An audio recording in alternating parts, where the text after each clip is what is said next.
Waiting for It says live. Waiting for the first nothing. Is it on? The camera's up. It's on. Because it's not letting me go from. Where you going? You ran away right from me. On the computer, it says that it's live. This fire water, salt and water. That's it. Okay. I'm gonna share it. It's live. Any more copies, Bush? Okay, live. Yes. We have There's downstairs. copies right there. Okay, well, made a copy. There's 20 copies. The main thing is that you eat something. That's how it asked him. He said, Okay. "You got a nice horse?" I'm going to eat some from this plate because nobody else has been You want to Take the whole plate.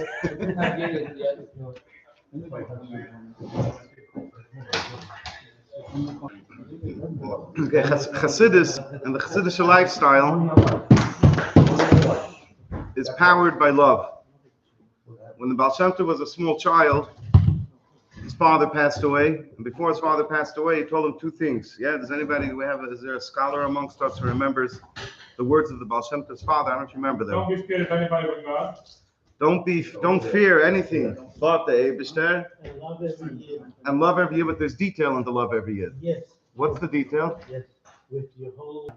With your whole heart and with your whole body, or with your whole soul and your whole body. Love every yid. That's the first thing that we know about the Baal Shem Tov, is to love every yid. So chassidus, the emes, is powered by love. So let's say l'chaim together. L'chaim, today is the Yud Shvat. It's the Rebbe's day. We should be chassidim with brotherly love. L'chaim, l'chaim.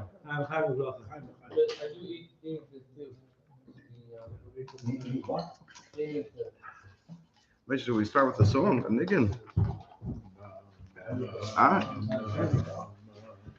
Ay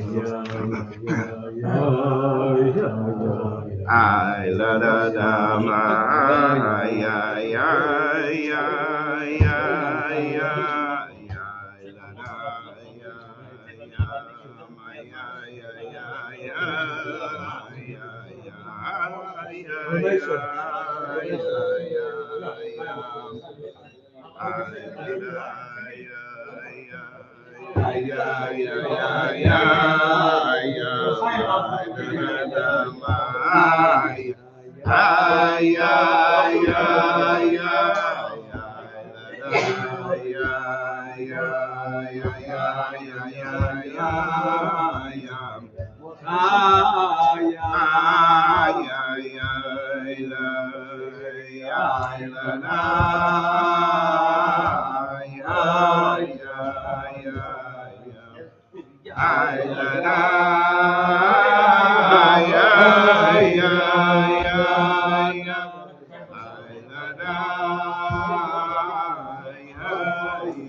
So today is Yud Shvat.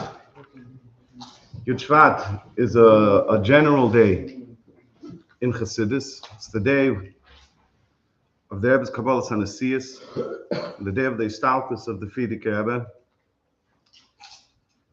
So I think it's a day where we could think about how we can dedicate ourselves with a greater strength and with a greater passion to chassidus.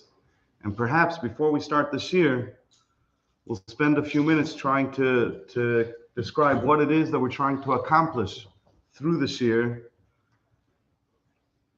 and bring it down into our lives. When you talk about chassidus, you have to ask yourself, what did chassidus do that didn't exist before? And really, when you ask such a broad question, you have to stand on firm ground. And this question is certainly discussed by the Rebbeim themselves. And I am not attempting to add a new dimension to that. Rather, I'm just sharing my thoughts of how it comes across to me in the way I try to live and share that with you. So if we think about, for example, emunah, faith. Before the Baal Shem Tov came around, there was nothing missing in the faith of Yidden. The emunah of a Yid, that a Yid has in the Eibishter and the Mesiras Nefesh, that a Yid has in the Eibishter, can never be touched, and can never be tarnished, it can never be diminished. There was nothing missing. There was nothing that the Baal Shem Tov came to add in emunah itself. But what did the Baal Shem Tov do with chassidus? The Baal Shem Tov brought emunah, which is usually separate from a Yid's day-to-day life. Emunah is reserved for when he's challenged, for when somebody tries to separate him chas v'shalom from the Eibishter, or when he has a difficult moment in his life. So then he thinks about emunah. It's a keach makif, it's a surrounding thing. It's not integrated into every moment of his day-to-day life. And with chassidus, the Baal Shem Tov brings emunah down into the day-to-day, into every moment, that every moment should be infused with the force of emunah that every Yid has in his heart, from his soul, that should permeate and give a flavor and a color and a strength to his day-to-day activities. In other words, bring down that which is abstract and distant and bring it into the day-to-day life. Take another example. This idea that the entire world was created by the Eibishter. The Baal Shem Tov and Chassidus aren't the ones who innovated that. That's a basic, fundamental concept, idea, fundamental to Yiddishkeit. There is no Yiddishkeit if you don't believe that. So what did the Baal Shem Tov come to change in that? So we could take the Maimer V'Yadaita Moskva, the Maimer the Rebbe Rashab said, V'Yadaita Moskva, where the Rebbe Rashab discusses the pasuk V'Yadaita V'Shavaysa L'Vavecha Ki Yadaita V'Yadaita Hayom Ki Havaya Hu Halikim, knowing that Havaya is Elikim. And the Rebbe Rashab explains that when we look at the world, we could believe that the Eibishter creates the world. We could still feel that there's two separate things. Chas v'shalom. There's the Eibishter and there's the world. The Eibishter creates it. The Eibishter is present in it. It's within the Eibishter. It's not separate from the Eibishter, but one way or another, we still term them two separate things. There's Eibishter and there's world. There's beyond nature. That's where the Eibishter is. And then there's nature. That's where the Eibishter, that's where the world is, in nature. And the Yadaita Moskva, the Rebbe Rashab fuses the two ideas and says this is the idea of the Yadaita Moskva, that a Yid has to transcend this duality of world and Eibishter and see how they're truly all one. And Rebbe Rashab brings the story of Avraham Avinu. There's a story of Avraham Avinu in Medrash that Avraham Avinu challenged the powers of the day, the culture of the day, the philosophy of the day, which was all about idol worship. And Avraham Avinu began announcing to all of the people in his vicinity, in the beginning and then later to the entire world, that idols are false, and there's one God, there's one Eibishter who created the whole world, and the world is his. And he had a great father, a Terach, whose name is still mentioned in infamy till today by Yidden. Yeah, there's a terach einer. And Avraham Avinu challenged his father by destroying his idols and doing other things. And Terach the Chacham reported him to the king, to Nimrod. And Nimrod had a conversation, apparently, or several conversations with Avraham Avinu, and he told him, listen, either you drop this nonsense, that our entire belief system is wrong, that our entire culture is false. Either you drop all this nonsense, or you're going to be burned. What did Avraham Avinu do? Avraham Avinu continued doing what he was doing before. So everybody knows the medrash. They set up a fire. They burnt it for 3 days. They let the fire burn for 3 days, so it gets super hot. And they threw Avraham Avinu into the fire. And what happened? Lo and behold, in the fire, Avraham Avinu was walking around. It became like a garden for him. There were fruits. It was a very pleasant place for Avraham Avinu to be. So what's the standard understanding of this medrash? That Avraham Avinu was a big tzaddik. He gave his life for Hashem. So Hashem made a nes. Hashem made a miracle and saved his life. The Rashab says this is not at all the true depth of the medrash. The true depth of the medrash is as follows. Who says that fire has to burn somebody? The nature of the world says the fire has to burn somebody. By the Eibishter, you can have fire and it won't burn somebody. Why does fire have to burn? The nature of the world is Elikim. What does it? The nature of the world is Elikim. So who says? So Elikim, after the Tzimtzumim, after you say that Havaya is Lamaila, Havaya is far and distant, in this world is only Elikim, so then in this world fire has to burn. Very good. But Mitzat Shem Havaya, there's no problem with having what the Eibishter wants, whichever way he wants it. You can have fire that doesn't burn.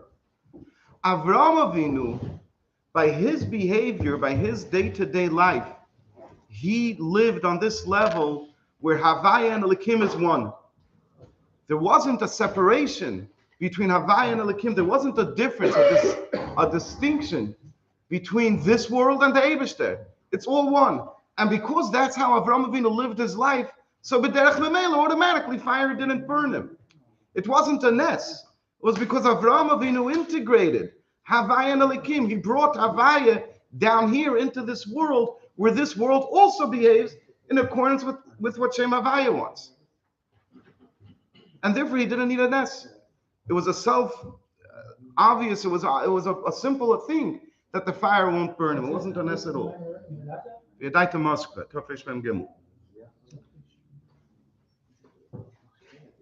the Rebbe Rashab makes it practical to each one of us by saying that we all have to go out and work. That's the way the Eibishter set up the world. We all have to go out and work. And when we go out and work, we could take two approaches. We could say, yeah, the Eibishter from a very distant place provides us with his brachas, with his energies, with whatever it is. But the Eibishter is still only Shem Havaya. And Shem Elikim, down here in this world, there's the laws of nature, there's the rules of business, there's the competition. And you have to bend and you have to adhere and follow the ways of the world if you want to succeed in business. What does this mean?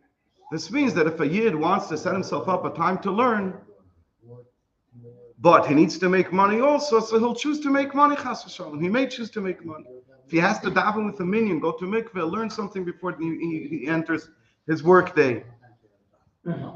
If he feels that it's Elikim, that Havaya and Elikim are two separate things, so it's true that ultimately I have to be a Yid, and everything comes from the Eibishter in a very distant way, but I'm living down here in this world.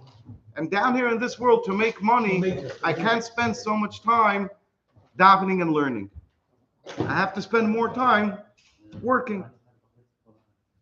And the same thing if he has a question of honesty. How honest should he be in his business? So he'll make a calculation of what does nature say? What do the rules of business say? If I'm honest in this case, I'll make more money, so then I'll be honest. If I'm dishonest in that case, I'll make more money, so I'll be dishonest. It's not a problem. Because to him, Elikim is a real thing. It's not just part of Havaya.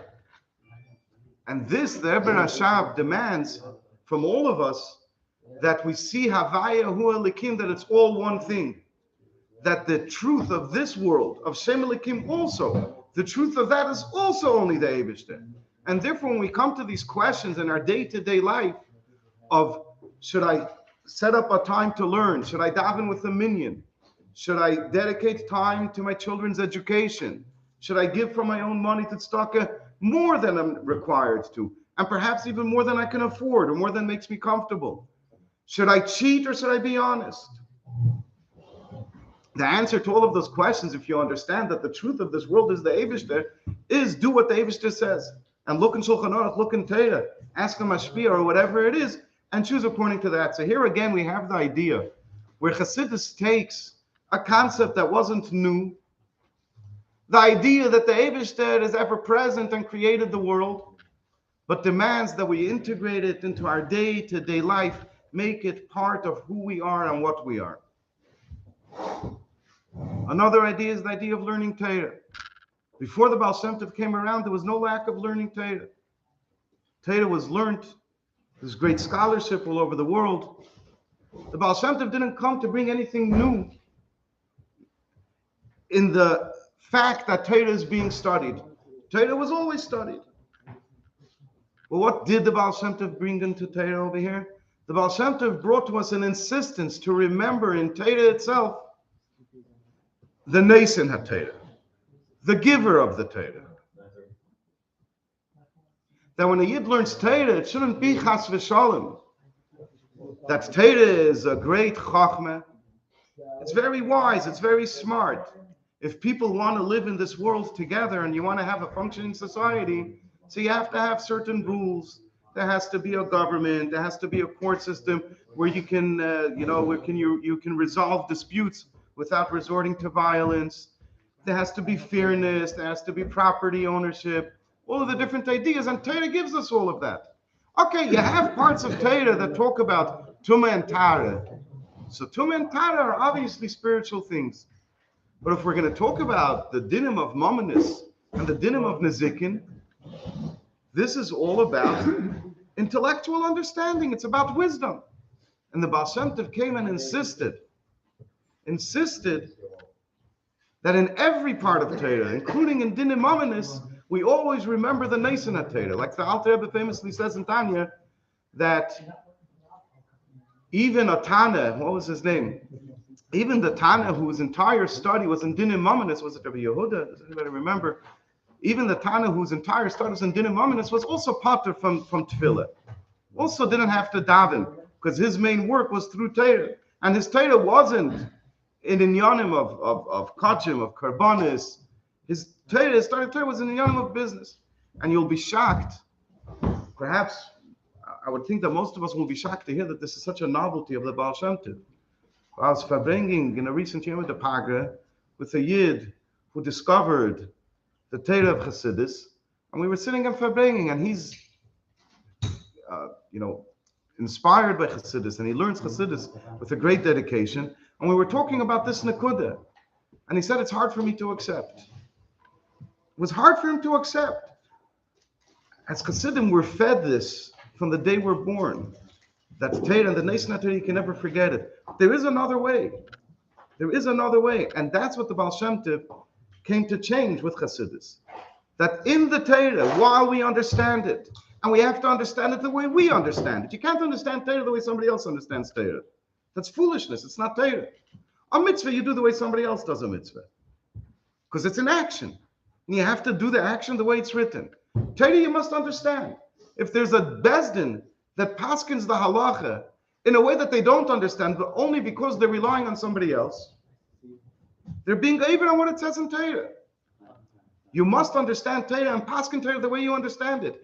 And yet, in that understanding, to never forget that this understanding itself, that when two people are arguing about the ownership of a piece of material or of a cloak or of a coat or whatever it may be, in that understanding itself is the Eibishter. It's the Neisen HaTorah. It's never forget the Neisen HaTorah.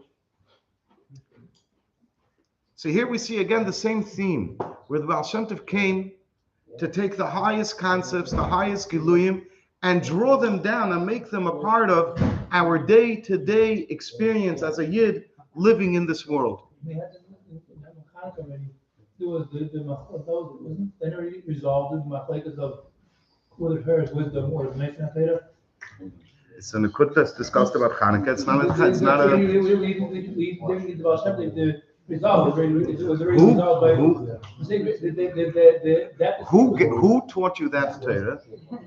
Who taught it to you? It's a vart of chassidus. In other words, it's the Torah of the Baal Shem Tov that's explaining this to you. Without the Torah of the Baal Shem Tov, you don't have this understanding, and that's They're not so it's not resolved this issue. They said, no, Hashem gives us there. who taught this to you? Where does it say that? It's No. This is exactly the point. point. No, because the Baal Shem Tov revealed it. I'm saying they were fighting over this. Leave it for later. But this is a Torah of the Baal Shem Tov. So.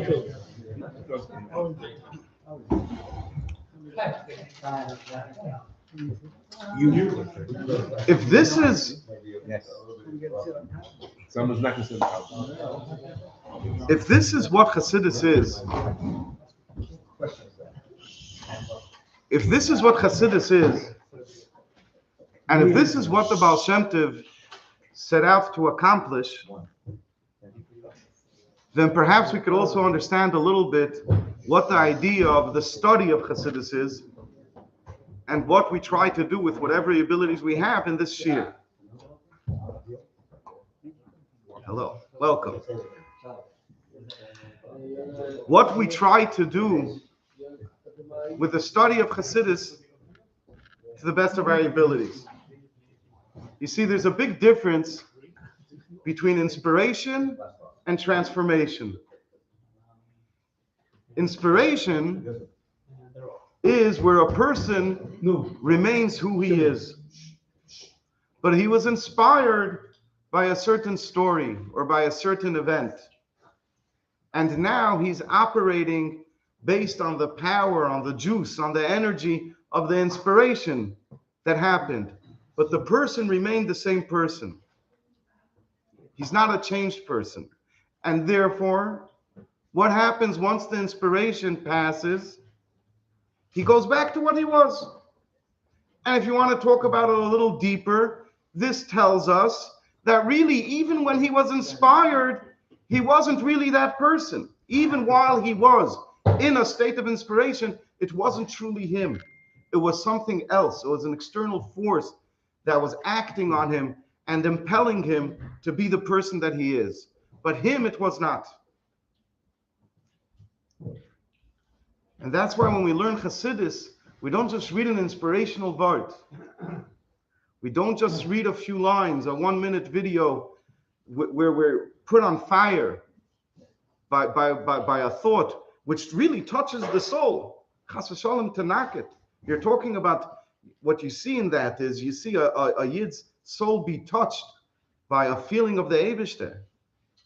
It's a great thing. But transformation, it's not. The person, the nefesh habahamis, the human being that was there before remains afterwards. The soul was touched. The soul was inspired, but the soul is distant. It's not integrated. It's not in line with all of the things that the Baal Shem Tov came to do to create oneness between the greatest levels of the Eibishter and down here, this physical world. And that's why chassidus is not about inspiration. It's about transformation. Transformation is a whole other process. Transformation is a slow and long process where a person learns an idea, then he learns another idea, right? What's the trajectory of most people's lives? We grow up, we're born, young children. Our mind and our heart is not fully developed. But what is fully developed? Our faith, our soul, our emunah in the Eibishter. And the Eibishter created it this way with a very specific reason, and a seder v'hadraga, and we're born in that state. And our parents teach us Hashem's Torah, like the Rebbe says. This is what are you supposed to learn in kindergarten? It's a topic that's very dear to my heart because I have so many children going through the system. And this is what Rebbe says. What are you supposed to learn? Thank you. What are you supposed to learn in kindergarten? What are you supposed to teach in kindergarten? No, for mitzvahs. Okay. You have to find a way, though, to bring it down to their level. How do you bring it down to the level of the children? You teach it through music is one method, and you teach it through the stories of tzaddikim and the stories of miracles that are in Torah. And the child absorbs those stories, and his soul is lit on fire by those stories of the Eibishter. And that's how we instill in him a pure faith in the Eibishter that will carry him for his entire life. But the Eibishter doesn't want it to remain there. We grow a little older, and now our minds and our hearts become fully developed. And the Eibishter made it the nature of a person that once our mind and our heart becomes fully developed, we can no longer run on that pure and simple faith that we had before. Running on that pure and simple faith that existed before is something that's reserved for the fantastic Anoshim Pshutim that are described in the stories of the Baal Shem Tov. They're the exception to the rule. The masses of humanity run on a different system. Halavai, we would be Anoshim Pshutim. But we're not, and you know what? There's a reason why we're not. The Eibishter doesn't want it that way. We have to understand things, we have to feel things. And chassidus comes to work on that level. Gershon Shusterman wrote a book recently. This is Shliach, Rabbi Gershon Shusterman, and Long Beach. And Rachman Litzlan, he lost his wife. He had a large family with her, and he lost his wife many years ago, 30 years ago, Lerech. And he wrote a book sharing his understanding, his journey, his experience, and trying to bring some good out of it and to help other people who Chas v'Sholom might find themselves in the same situation. And I was listening to an interview that Tzvi Freeman did with him. And Tzvi Freeman asked him a question. He asked him, before that you were a shliach, before he lost his wife, he said you were a shliach. Part of your job was counseling other people who had such tragedies. And you knew the answers to them. You grew up, you learned the answers. So what changed after his own wife? After your wife passed away, what changed? What changed? And he answered very beautifully. He said, if something is true, it's true before my wife passed away, and it's true after she passed away. And if it's not true after my wife passed away, then it was never true before she passed away. So it's not about the understanding of the thing. The seichel, the understanding of it, the truth of it was always there. That's not what changed. What changed is, how do I feel in my gut? How does it come across to me? How do I feel about these things? Before that, it was some thought that had to do with somebody else. Or if not somebody else, it was in a book. Was it how? The chassid got the letter. Very good. So yeah, we'll finish with that. Yeah, very good. So now that it happened to me, suddenly I had to dig deep. I had to find a way to take all of those things that I know are true, all of those things that I fully believe in. But if I left it there, I wouldn't find any nechama. I wouldn't be able to be a human being. I'm paraphrasing what he said. I'm expanding on what he said. I wouldn't be able to live. I wouldn't be able to deal with the tragedy, with the grief. I'd be a finished person. I'd never recover. What I had to do now is I had to take all of those things and make them mine. That's not just what's in the book. It's what I feel. It's what I know. It's my reality. It's my truth. Like you said, the famous story, at the times of the Eber Hashab, maybe a little earlier, the Seder then was, there used to be Yidden who used to live for Panos. They used to live somewhere in a very far away village. And, they would farm or they would garden. And there wouldn't be any Jewish community there at all. And they would live there. And in order to educate their children, if they had any means, they would try to improve their children's condition compared to what they had themselves. So if they didn't know anything, and if they had the means for it, they would hire a Melamed. So there's a story about one such Yid who was such an ignoramus, he couldn't even read. Masha couldn't read. I had a thought the other day that was funny to me. We read about these people in the times of generations past, who were such Amaratzim, They were only able to read. They didn't even know the Pirush HaMilas. I'm thinking to myself, as I'm saying to Hillel, I'm saying to Hillel, say, am I much better? How much of the Pirush HaMilas of all this to Hillel that I'm saying do I know? And they would say, tell them the Holy One. And they say to him the Holy Long. Megillah, so he's saying they were better. So they were even better. Al Kapan, but this Yid couldn't even read. And one day a letter came, and so the Yid couldn't read it. So he waited for the Melamed to come, because the Melamed, of course, could read. And he asked the Melamed to read to him, tell him what it says in the letter. The Melamed opens it up and he starts reading. It says, "Dear so-and-so, we're sorry to inform you that your father has passed on." And the villager fainted. I think the Rebbe says this story. The question is, who's closer to the letter? Who actually read the actual letter? The Melamed. The Melamed read the letter and he wasn't affected whatsoever. He kept on going. The villager who was Sahakal, he was a second hand. He was hearing it from the Melamed who read the letter. He fainted.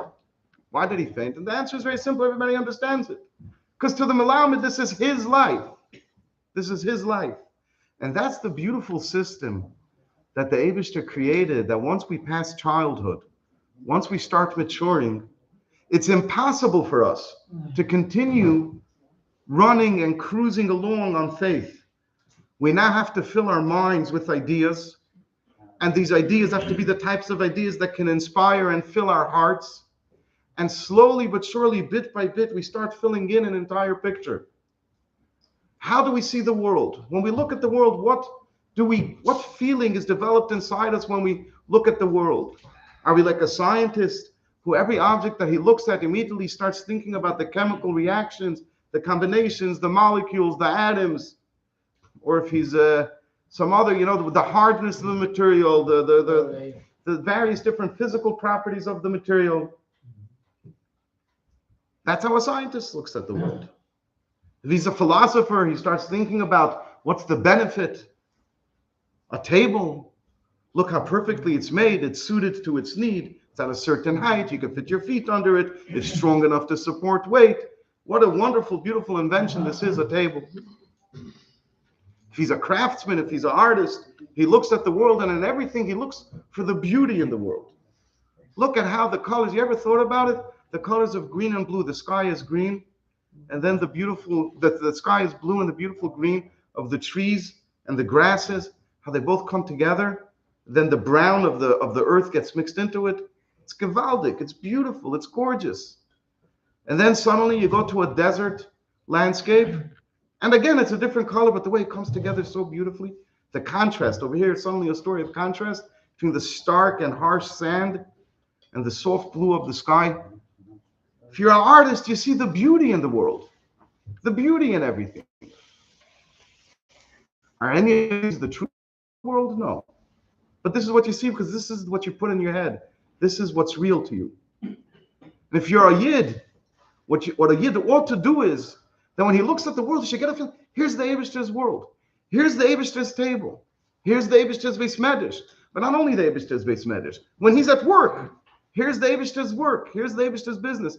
It's just supposed to be his feeling. He's supposed to get it into his head and get it into his consciousness, into his awareness. And he just feels the whole time that he's walking in the Eibishter's world. This is a transformation. It's not an inspiration. You could read very inspiring words that you read in a sefer, in a Halakha sefer. But it's not going to change the way you feel about the world. It's going to inspire you. It's going to lift you above the world. And for a certain amount of time, be it hours or days, you're going to act like that. But in the end of the day, the world was always a world to you. You learn in chassidus, that's not just, it becomes a change. Like the Frierdiker Rebbe calls it in Basi Lagani, a chakika klalis. It becomes just a general change where the world suddenly just feels you, it's the Eibishter's world. That's how you feel it. Feel about it. And the same thing with a person's Yetzer Hara. How does he feel about his Yetzer Hara? Does he feel like I am a human being, and this is who I am, and this is my truth, and I have my own passions, my own ambitions, my own pursuit of happiness, my own ideals? Narvas, I know that these are only false. They're mine, but they're false. And then there's a separate thing. There's the neshama. That's where the truth is, by the neshama. Or is this mine? Is this my reality? and you learn chassidus, and it fills you up. It fills out the whole picture. Side of what the world is, side of what you are. What are my ambitions? What's meaningful to me? What's important to me? What do I really want to do? It fills out the whole picture, and slowly but surely, tzadderech aruko ktsara, but surely transforms the person, and now the person is a whole other person. And that's one of the reasons. And when you talk in Aveda, that's the reason why we learn chassidus. And with the Eibishter's help, we'll succeed at it. And that's why we learn the Mamorim instead of just watching short clips. L'chaim, l'chaim. We should succeed in chassidus, which is actually succeeding in chassidus brings actually revealing Mashiach down here in this world through all of the work that we described before. L'chaim, l'chaim.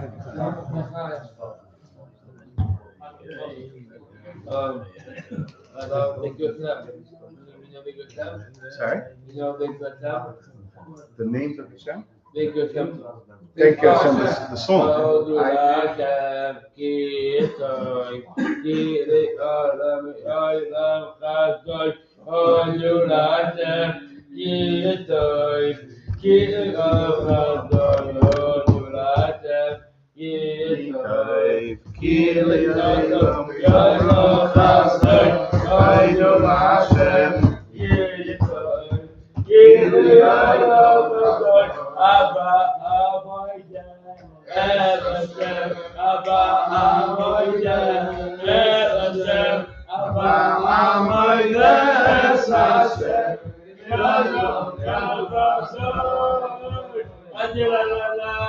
Thank you, Hashem. Thank you, Hashem. Thank you, Hashem. Thank you, Hashem. Thank you, Hashem.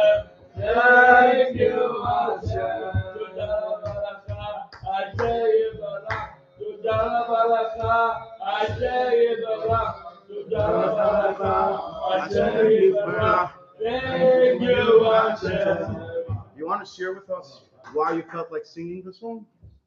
Well, to be honest with you, my life is through music. Through music. Any type of music, from bells, chassidus, chassidus, all types of songs I like. But there's one thing they all know: a power of a niggin lift up your neshama and go and get chai from it and go higher and higher. And Baruch Rabbeinu in Rachmano says that if your friend gets sick in hospital, you can sing a song. If your Rebbe wants you to sing a song, I explain like this: you sing a happy song. A happy song that's up in the summer and makes you to be a happy yid, doing chassidus, doing good physical exercise, the physical way of hygiene. But more importantly, to bring the Shekhinah or step into this world with Mashiach. Thank you very much. Thank you. Yifrach liyom of Tzaddik, v'reish Shalom ad liyoreya.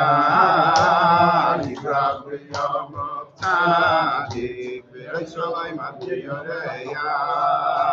V'yeh liyom ad yom mimah ad ha'seyoreh, v'nam yikriutzim. Hey Baba, for you like a fool. The Yom Yom Mina, and I say, oh yes, but now we do see. Hey Baba, for you like a fool.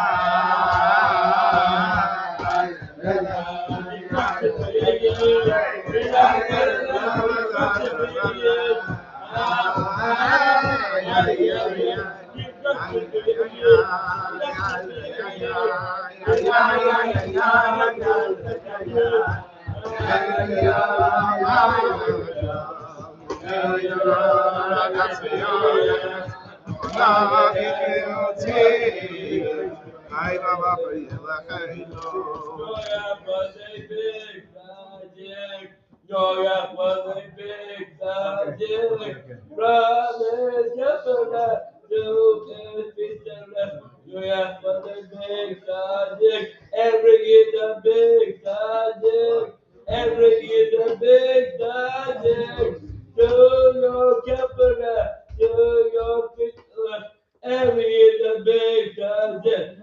Thank you. And it steht doch machshav teva kadosh baruch hu mitzaref l'maisa. The idea of the introduction was that to be an introduction to the actual study of chassidus, but went long. I think we should do a piece of the man. Where do you start? Where do you end? Think anything, whatever it is, I'll skip where we're holding at the risk of next week's share. I'll skip from where we're holding, and I'll share with you a part of the maimer. The part of the maimer that got my attention. Okay, go ahead. Page 881. 881, yeah. I'm going to start in the middle. I'm not going to attempt to make it all fit because we're just jumping into an Inyan. But earlier in the maimer, the Rebbe quotes what the Fidik Rebbe quoted from the Tikkun Zohar, that the Ein Sof, the infinite light of the Eibishter, is Lamayla Mayla Aden Kates, Lamata Mata Aden Tachlis, extends to the highest levels, infinitely high, without any end, and extends down to the lowest levels, infinitely also, without any end. So Lahavin, and it's on page 881, that's the paragraph starting with Lahavin. Lahavin, in Lamata Mata. Yeah, is there another copy? Yeah. 81. They're not numbered in this book. This print, they're not numbered. Share with me. Ulahavin inin lamata mata aden tachlis. Take a picture of his and you can zoom in on your phone. Yeah, that's also a good idea. Okay. Ulahavin inin lamata mata aden tachlis. In order to understand what does it mean that the Ein Sof is lamata mata, extends all the way down below, down to the very, very lowest level. And to describe how the lowest level gets really, really low, really without an end, just like the highest levels go without an end. The Fidik Rebbe explains to us in his Maimer, the Perik Yud Gimel, the 13th chapter. Shimon, it's 4 Ma'amarim. Remember, you had a question by 2 Shiurim ago. If it's I said it's 3, you said it's 2. It turns out it's 4 Ma'amarim. The Hemshech Basi Lagani. Not exactly, but yeah, it's 5 each exactly. I'm saying each prophet. We're not that. We're not photographic memories in that way to tell exactly the count. The first one is 5 about Kopanim. So the Fidik Rebbe explains in his Maimer in the 13th chapter of the Hemshech, of the continuation of Mamarim that form one big idea. That he gave for Yud Shvat. The 13th chapter is the one that corresponds to this year and the cycle when the Rebbe said the Mamarim, one Perek, one chapter for each year. This was Tafshin Mem Gimel. It was the second cycle, so it was the 13th chapter on the second go around. Prate Hadargis B'zeh. The Fidik Rebbe describes the detailed levels of how the Ein Sof, the infinite light of the Eibishter, goes down and lowers itself further and further. And the first lowering, the first descent that the Fidik Rebbe describes is where the light of the Eibishter enters into the worlds of Biyah, of Biyah Yitzira Asiyah of Kedusha. And again, we're moving a little fast. But just the fact that the light of the Eibishter entered into a world that we call a creation. In other words, it's no longer an extension of the Eibishter, but now it's a creation. It's something separate. So that's already a great descent. And then it continues going from there. And then through further constrictions and concealments on the light, so we lower, so the Ein Sof goes lower from Biyah, which is still in the realm of holiness, down to the worlds of Lu'umazah, the worlds of Klippus. And even here, and the Fidik Rebbe enumerates some of them. There are several levels of descent within Klippa itself, within Lu'umazah. The ad until you get to the ultimate lowest level, to the Klippa of Paradise, which is discussed in our parsha of what was it then? B'Shalach, the Yud Shvat Farbrengen? And the parshas before that, Sha'amar, Pari said, Yo'el li yo'el v'ani yasisani, I created, the river, the Nile belongs to me, and I created it. Like the Tzaddik Rebbe points out in his Maimon in the 13th chapter, that Yaakov Avinu gave Pari a bracha, that when he approaches the Nilus, the water should overflow. And thereby he ended the hunger, the 7 years of hunger were cut short, there were only 2 years of hunger. What did Pari do with this bracha that Yaakov Avinu gave him, that came from Kedusha? What did Pari go and do with this? He turned himself into an idol. After a while, where people forgot, or he made sure that they forgot that this power of his came from Kedusha, and he himself made sure to forget it also, he turned around and he said, I'm going to take this light of the Eibishter, this miracle that the Eibishter put into this world, I'm going to take it and I'm going to eat it and turn it into a clip. I'm going to put it into Golus, into an exile, and make that into an Avodah Zarah itself. By proclaiming to everybody, do you know why the Nile rises when I approach its shores? Because I created it. It's mine and I created it. In other words, this is a complete, not only distortion, it's a complete contradiction. It's a complete denial of the existence of the Eibishter. And in that sense, it's the lowest level, where there's a complete denial. And the denial is in such a spiteful way, where you deny the powers that the Eibishter so clearly and demonstratively gave you, you deny those as well. And there it connects this idea of the light of the Ein Sof descending. So many levels, with the many various levels of the shtus, of the folly, of the insanity, of klippah that enter into a person. Which the Tzaddik Rebbe enumerated earlier in his Hemshich. And the beginning of all of this insanity that a person can enter into, of his conceit, of his deceit, and his misconceptions, his confusion of being into the klippos and trapped in Lu'umazeh, the beginning of all of that is only a small deviation, a slight turn. The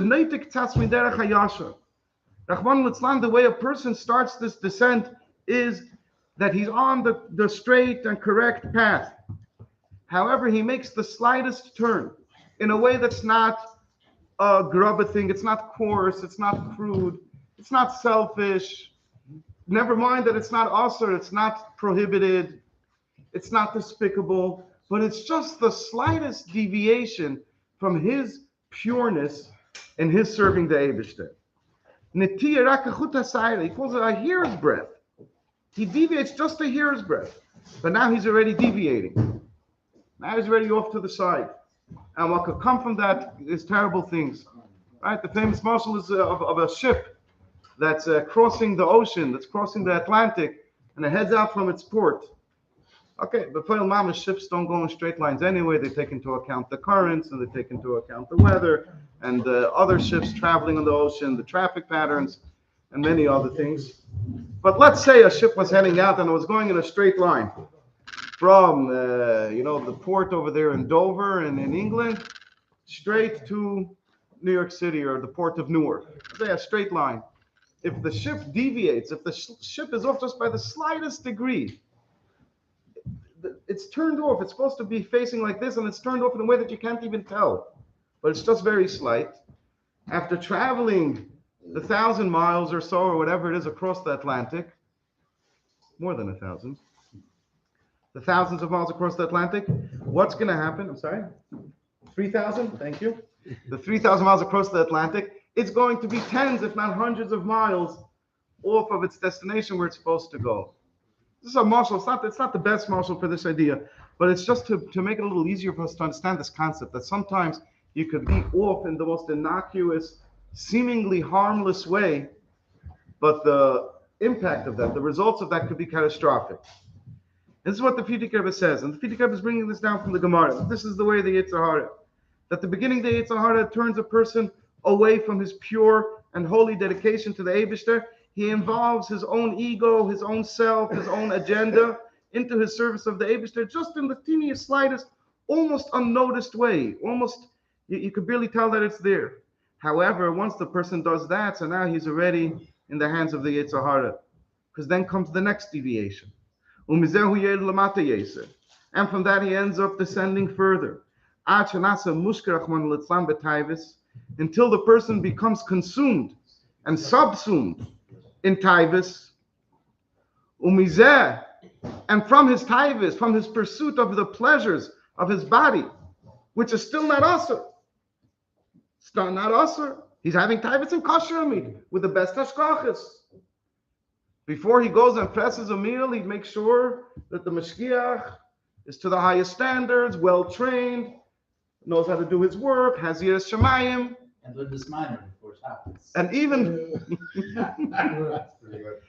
went to the mikveh and learned the minor chassidus before Shabbos. However, what's he doing there? He's there to have his taivus. Going to a restaurant. We're not.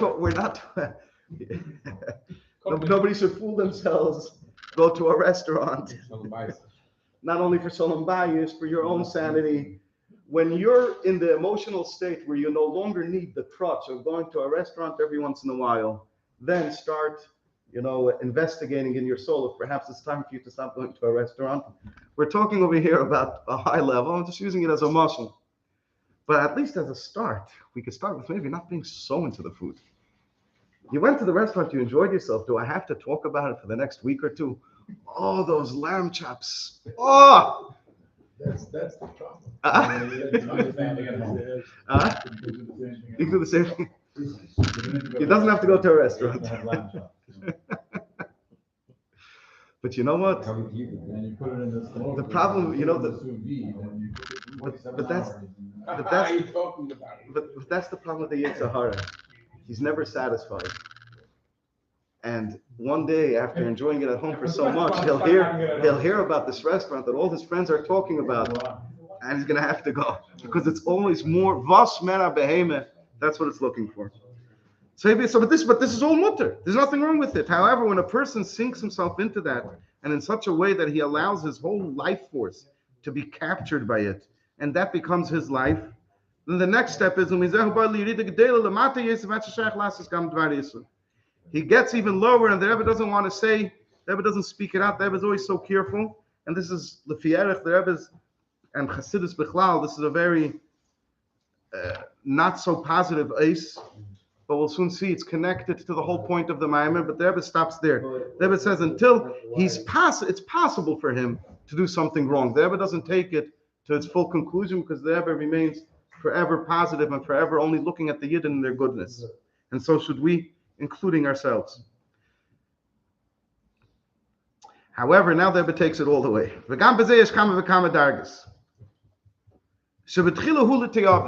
Rebbe doesn't say what exactly it is that he's doing, but you're supposed to understand on your own what this who is.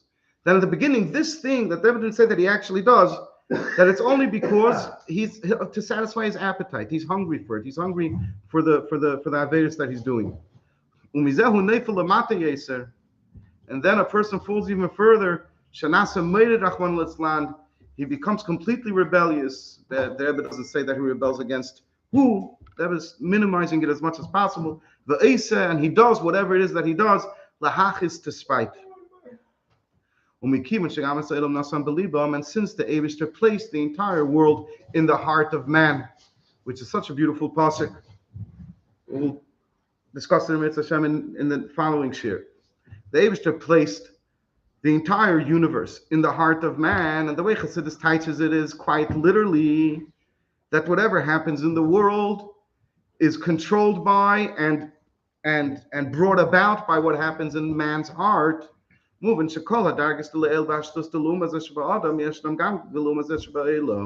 all of the dargis of the shtus, of the folly, of the insanity, of the lumas that might be found in a person's heart, you have them also in the world at large, until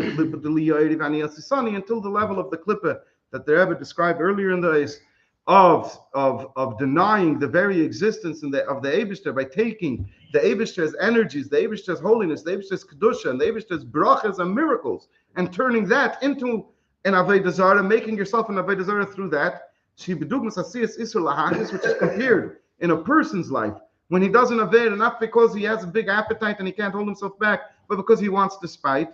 In other words, a merida, a complete rebellion, in the King of Kings, the Eibishter himself. And here comes the question of the Rebbe, and this is where the Maimer caught my attention. Tzarech lahavin, the Rebbe wants to understand. Why is it explained in this Maimer and in other Maimerim? Why is it described and discussed at length and at such great detail? In Kabbalah, there are two gates, two sections in the Sefer Eitz Chaim that describe the various details of the levels of klippus. The Gamlifnei Zeh B'Zohar, the Kama Mekemis. The Eitz Chaim was one of the Talmud of the Arizal, much earlier than Reb Shimon Bar Yochai. The Zohar, and in several different places, Befrat Pashas Pekudei, especially in Pashas Pekudei, those who learn Zohar will know what the Rebbe is referring to. Mevur Barichus Gedeila, at great length, Ubeprate Pratius, and taking apart each detail into many details in Yonim Elu. You know how you text Prate Pratius in English? In details. In details, all the details of Klippah. Why? This is what's bothering the Rebbe. Why is it so important for Torah, for chassidus, to discuss negativity, to discuss evil, to discuss disgust? Why is it so important? And in such a question, you know immediately the answer could be only one thing. There could be only one answer to this question. Because it's important. That's why. And when I hear that, I say, oh, now you're talking to me. I'm in this world. I know about all those details. I struggle with them every day. This is my life. You're going to help me have a different view of it. You're going to help me have a paradigm shift where I understand what it is that I'm doing and why I'm doing and why it's so necessary for me to be stuck in this gunk, in this mud that I seem to never be able to extract or extricate myself from it. And it seems to be the work of my lifetime to deal with dirt. You're going to explain to me something about that? You caught my attention. So that's Emir Hashem, what we'll learn in this Maimer. And like I said, we learn it in the Maimer not only as a short inspiration, but rather as a transformation where the person becomes transformed. And suddenly he looks at all the gunk and all the dirt, the sickness, the disease, the things that he himself is embarrassed of himself with. Yeah. At some point, the person has got to become disappointed in himself. And the Rebbe is saying, wait a second, change your view on that. There is something very important, very essential, that's negeya to the purpose of the entire world's creation, in what you have to deal with in your challenges, in your struggles. See the beauty in it, see the preciousness of it, see the accomplishments, see what you're doing, see why you're here. Bezos Hashem Yisbarach, we'll learn the Maimer if Chas Hashem Mashiach doesn't come before that.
I don't know. This is the girl kid.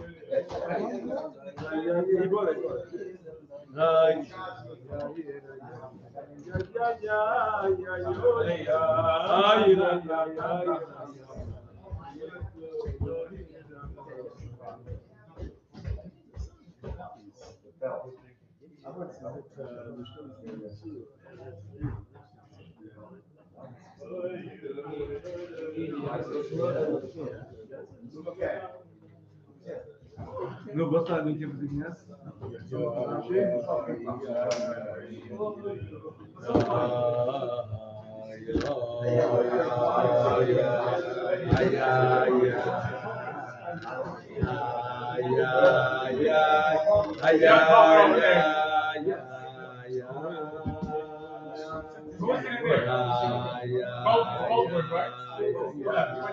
You can send a Shimmer's place. He's going. What happened?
Maybe put it down. Close it down.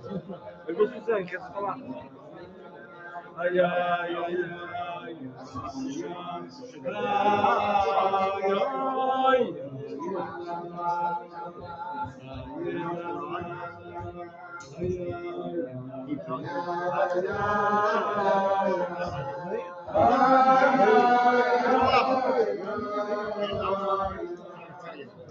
I always look at my wife saw you and I would give a shit.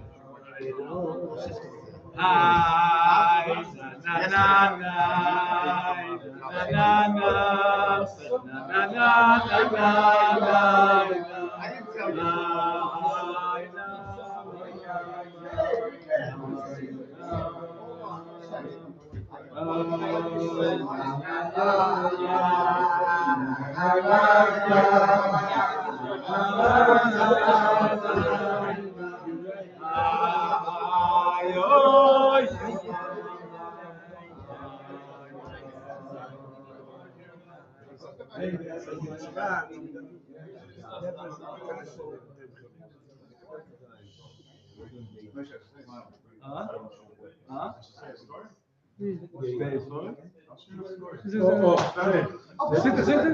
Today, זה Make גם- the best and there's still. לא, זה.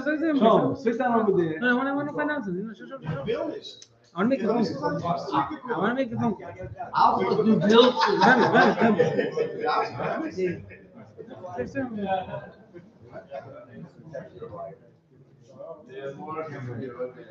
So far, I'll keep on showing. That was the big By the way, you don't have to sit in the seat control.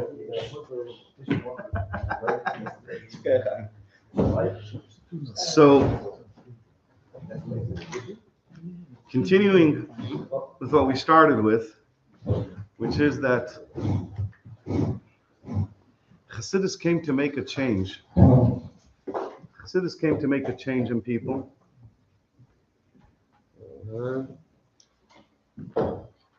In other words, chassidus didn't come to teach us. Not only it came, of course, it taught us something new. That's a separate discussion.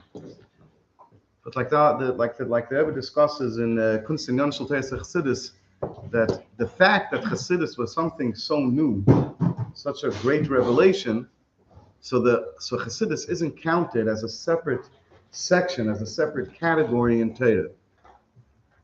In other words, Torah, you have 4 categories. You have Pshat, Remesh, Drus, Sod. You have the Pardes. To which part does Chassidus belong to?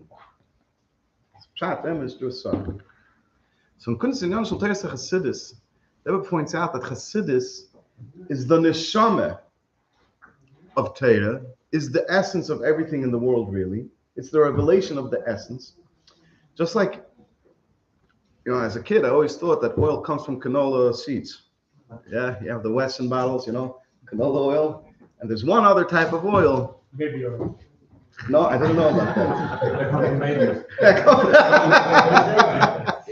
I didn't know about that one, but olive oil, right? There's one other type of oil, olive oil. So there's olive oil. And there's canola oil for some reason. Canola is also whatever canola is, makes, yeah. And then later, hold on, we'll get in a minute.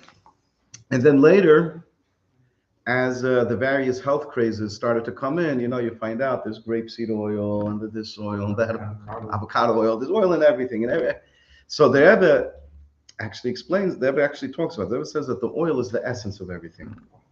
And Chassidus is this essence. The essence of everything is Chassidus.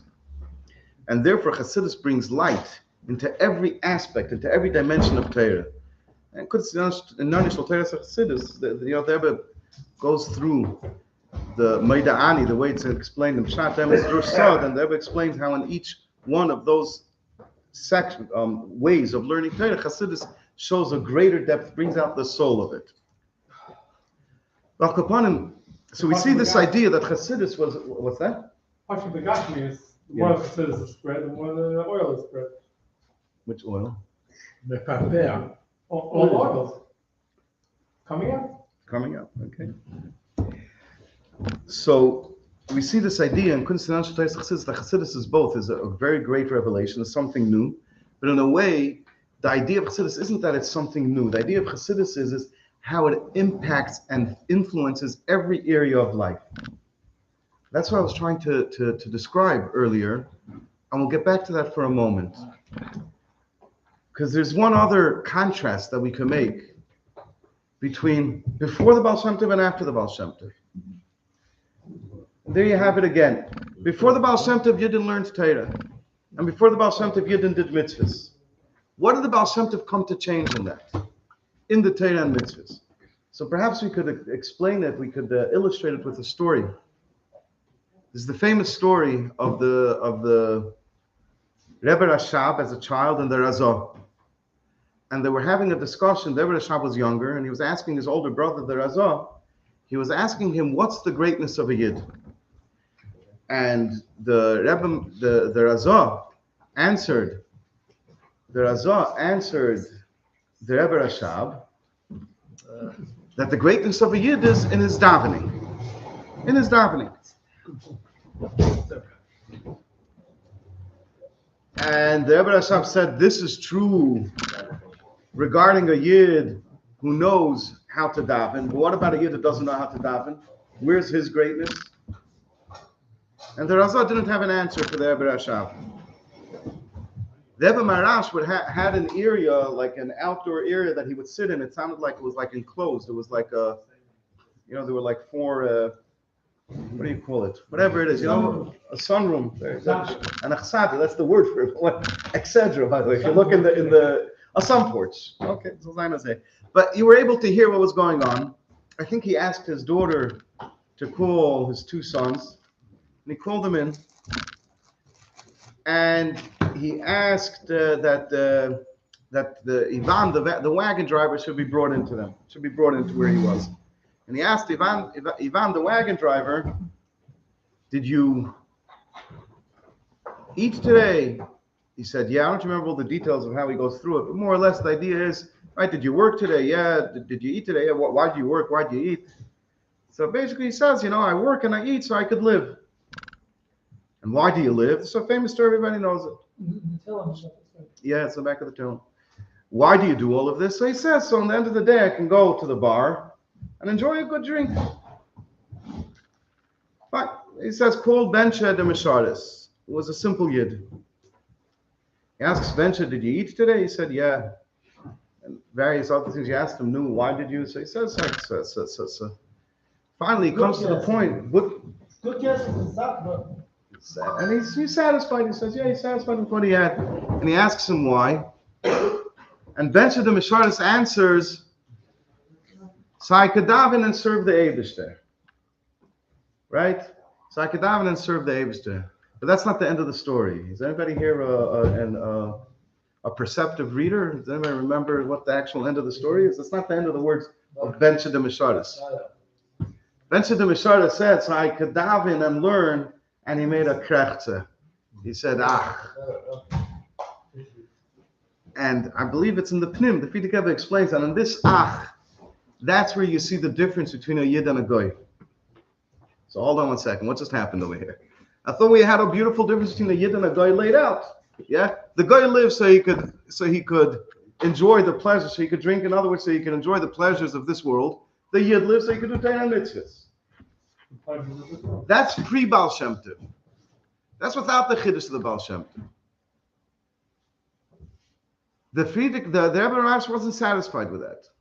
That wasn't the word. That's not what he knew the Bencha de Meshardis would express, would bring out. The Bencha de Meshardis said, if I'll stop at the fact that I learned Torah and do mitzvahs, that's why I live. So lahavdil, in a way, I'm like the guy. He lives for what he values, and I live for what I value. To him, this is important. This is what he gets his kick out of. And me as a Yid, I get my kick out of Torah and mitzvahs. That's no difference. That's no real difference. With the Baal Shem Tov, we have the real difference. It's the ach at the end. He's not even sure. He doesn't believe that he even lives up to it. It's not about him. He's not doing it for his kick. He knows that he falls short. And he's doing it anyways. And it's his life anyways. Why? Because it's not about him. It's about the Eibishter. It's all about the Eibishter. And that's the difference between a Yid and a Goy. In the Torah of the Baal Shem Tov, that's the difference between a Yid and a Goy. It's not enough to say that a Yid does Torah and mitzvahs. If the Torah and mitzvahs is about himself, then it's not a true difference between lahavdil, between a Yid and lahavdil a Goy. And it's in this in this recognition, in this getting rid of any self in our serving the Eibishter, that's a chiddush of the Baal Shem Tov. And there again is the difference between inspiration and transformation. Yes. The only way to reach that level with inspiration is always going to remain ourselves. We're going to remain who we were, the same ego as before, just this ego is today inspired to connect to the Eibishter. Tomorrow it's inspired to go to the Super Bowl, and the next day it's inspired to go somewhere else. Because it's the same ego. The transformation is absorbing this idea of chassidus and making the maimer alive in us, where to the extent where we get this chakika klalis, this general change, this pervasive change in our entire being, in every fiber of our existence, where it's no longer about us. It's not about me and my ego. It's not self-serving. It's not self-centered. It's the It's all about the Eibishter. It's knowing that I am nowhere in this. It's only about the Eibishter. And that's one of the ideas that the Baal Shem Tov gifted us with. And that's what we're after when we try and learn as much chassidus as we could. And we should succeed. And like we mentioned before, succeeding, we don't measure by how much we succeeded. Succeeding, we measure by did Mashiach come yet. So we should succeed in the work that we have to do. And derech agav, and maybe not derech agav, there might be some of us, there might be some of us, there might be some of us, there might be some of us who feel like, I'm sharing, you know what, why do I have to project on others? I'll say the way things come across to me. Mele, if I was a Rav, Mele if I was a Rosh Yeshiva, Mele if I was attracted to matters and to concepts of holiness, of purity, of godliness, so then I would fit right at home and I'd feel good in learning chassidus and in dedicating myself to the Eibishter, but I'm not. I work for a living. And I enjoy the food and the other pleasures of the world 10 times more than the chassidus. So maybe some people could fall into a mistaken understanding and say to themselves, so what does it have to do with me? I'm being honest. I'm making an assessment over here. There are the rabbis, and if you're not a rabbi, at least you're a shliach. And these are the people who live in the world of Kedusha, in the world of holiness. I looked at myself. I know what I want. I know what my ambitions are. I know what gets my blood moving. I know what makes me dance. And I'm very far from Torah and mitzvahs. It's got nothing to do with me. So why bother? I'll daven. I'll even daven with the minion. I'll do what I have to do. But my passion, my ambition, it's anyways in matters of the Nefesh Habahamis. It's not in matters of Kedusha. So let it go, let it be. I have nothing to contribute over here. I'm not a part of this story. It's not me. And this is again another concept that again we see with the Baal Shem Tov. He came to demolish this idea. The Baal Shem Tov brought out the importance, the glory of every single Yid, and it specifically relates to the whole idea and the whole Maimer of Basi Legani. What's the Maimer of Basi Legani? Dir b'tachteinim. The Eibishter wants to live down here in this lowly world. And if the Eibishter wants to live in this lowly world, if he makes this world for him by having the Malachim conquer it, then it's no longer a lowly world. The Malachim conquered it. They destroyed it. It's no longer what it is. So it's no longer a lowly world. There's this problem over here. The Eibishter wants to live down here in this lowly world. If he comes down here, it's no longer a lowly world. If it's a lowly world, he can't live in it. How's he going to go about it? That's the problem of Dir b'tachteinim. It's a contradiction. It's not self-consistent. It doesn't work. And the explanation is this fantastic idea of a shachanti b'seichem that the Frierdiker Rebbe discusses in his Maimer, of his skafia and his hapche, that when you have a Yid, and he's not a Rosh Yeshiva, he's not a mashpia, he's not even a shliach, he's a businessman who knows where his heart is, he enjoys making an extra dollar, he enjoys outdoing his friend, he enjoys getting covered, all of the things we don't have to let ourselves into what it is. He knows who he is. And he says to himself, the Eibishter wants me to make this a world for him. If I made it into a world for him, then this world was made for the Eibishter, because it wasn't conquered by aliens from another world. It's the people who live, understand, get, feel, are influenced by this world in all of its particular nature, and they stand up and they say, I as a human being will serve the Eibishter. Then this world became a place for the Eibishter. Who could do that? Only me. The more a person sees himself that he's trapped in dirt and in garbage, the more he views himself as not a mashpia, not a Rosh Yeshiva, the more he knows he's exactly the man for the job to make a dir le'yisbarach b'tachteinim down here in this physical world. And by doing that, we will bring Mashiach and Mitzvah Hashem b'karev mamish.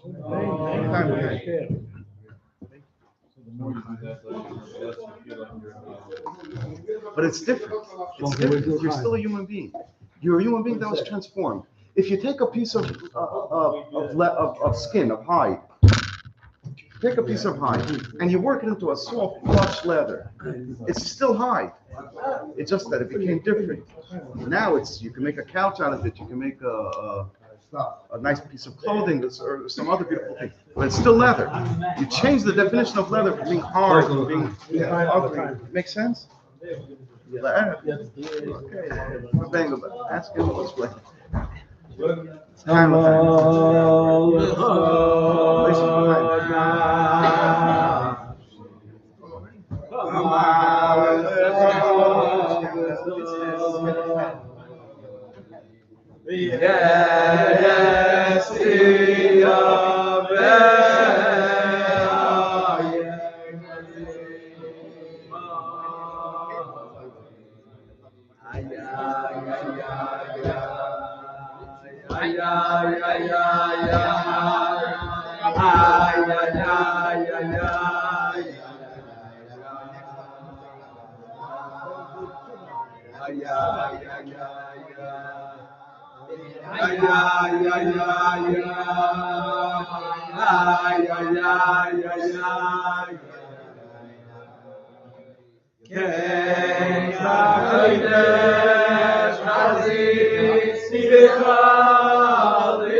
Chaim l'chaim.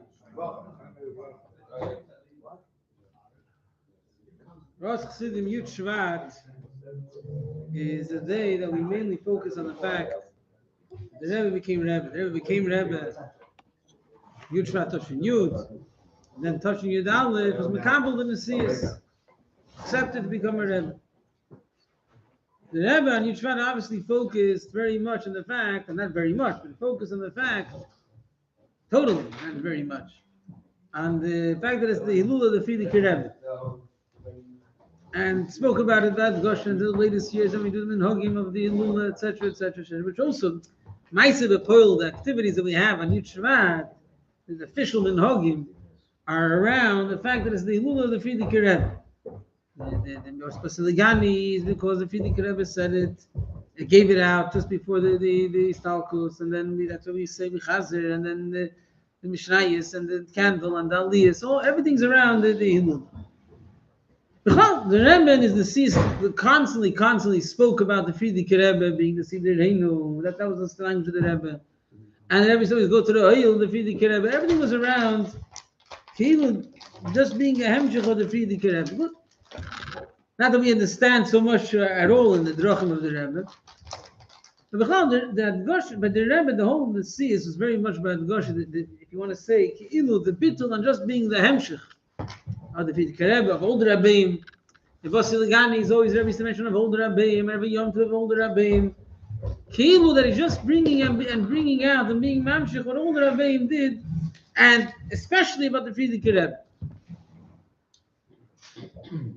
Not that we understand very much or at all, but just Ameret Shoin. In other words, if we're speaking about the Frierdiker Rebbe, because the Rebbe speaks about the Frierdiker Rebbe, to bring at a certain point, also the Rebbe's whole Seder Haveda and Kochin and the Rebbe and Haveda Sashlichus. The way the Rebbe was expressing it is that the Frierdiker Rebbe in the last Kufa, when he came to America, started Merkaz Chinuch with the Rebbe, obviously, and Machne Yisrael, and started the whole idea of the Afotzas Hayadus. And the Rebbe was continuing that. That was the Rebbe presented it, that he's continuing that avodah. So obviously it's not just a nivus. Obviously it's a nivus also. A nivus that the Rebbe sees everything he does as a hemshech of the Frierdiker Rebbe.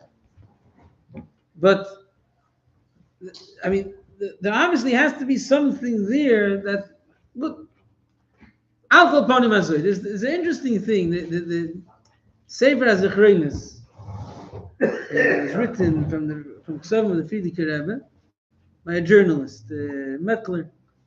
David Meckler, the journalist from Tog Morgan Journal. And when it was printed, there was a Hagdama there written by him, by this Meckler. I was describing the Frierdiker Rebbe. He got his permission from where? From the Frierdiker Rebbe gave him Rishimis in Hebrew, and he rewrote it in Yiddish. And see, the Frierdiker was like Soymech on him, that he knows his job, he does it right. Yeah, well, no, I don't know exactly what he was, well, I don't know exactly, but so when he describes the Frierdiker Rebbe, it's not, a lot of times you have like an outsider describing, by us, everything's the Rebbe's Halik, that's it, you can't go into description, you can't go into details. He described, from an outsider's point of view. He started up in Russia, built the whole thing over there, the first few years under communism, and left. Now he left that all that. Comes to Poland. Now the future of Judaism is in Poland. And he builds a whole chassidus Chabad, a new group, whatever, in Poland. And then Poland's crushed. He escapes to America, he starts again. He builds a whole new thing here in America. Okay, we know that. We're usually not disposed. That's it, we take everything for granted. But that's tachlin, it's a very hard thing to understand such a thing. From a grubber point of view, we start something with a whole big, investment. We got to nefesh, we got to mysterious nefesh. And then it's all taken away, and you start again. In a new situation, you start again. Good. So the outsider is amazed on the Gvuras HaNefesh, and the fact that he's so devoted and decisive and determined, exactly. So determined, that's it, he's going to start again. Okay, we know we're talking about a Rebbe. We're not talking about just someone who's determined. So obviously there's something deeper to that. A Rebbe sees things in a different way, which translates also the Ma'aseh B'Pul. A Rebbe is a Mamutza Mechaber. A Rebbe is connected to the Eibishter, but also connected to us. So there's somehow the fact that he's in Olam Hazeh, but he sees things the Eibishter's way in Olam Hazeh. When a person looks in Olam Hazeh, the question is, how does he look at it? Is Olam Hazeh a reality? And is Judaism a belief? And he has to behave in Olam Hazeh according to his Judaism. Okay, so he starts, he's devoted, and then there's a struggle. So there's a question how to adjust things based on the new situation. America is Amdish, all those things which basically are saying Olam Hazeh and its circumstances has a say. A Rebbe lives Eibishter, and he lives Olam Hazeh in the way of Eibishter. In other words, the Eibishter created Olam Hazeh. The Eibush is in charge of Olam Hazeh. The Eibush is in charge of Olam Hazeh for one goal, to bring him into Olam Hazeh.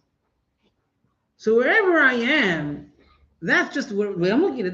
That's just the reality. That's just what I'm here for, what everything's all about. Where do I start bringing the Eibush to this situation? It's easy to say, we all believe that, and we shake our head and we say that. But to live that as a reality, and if that's the obvious thing to whatever situation you come to, that's a Rebbe.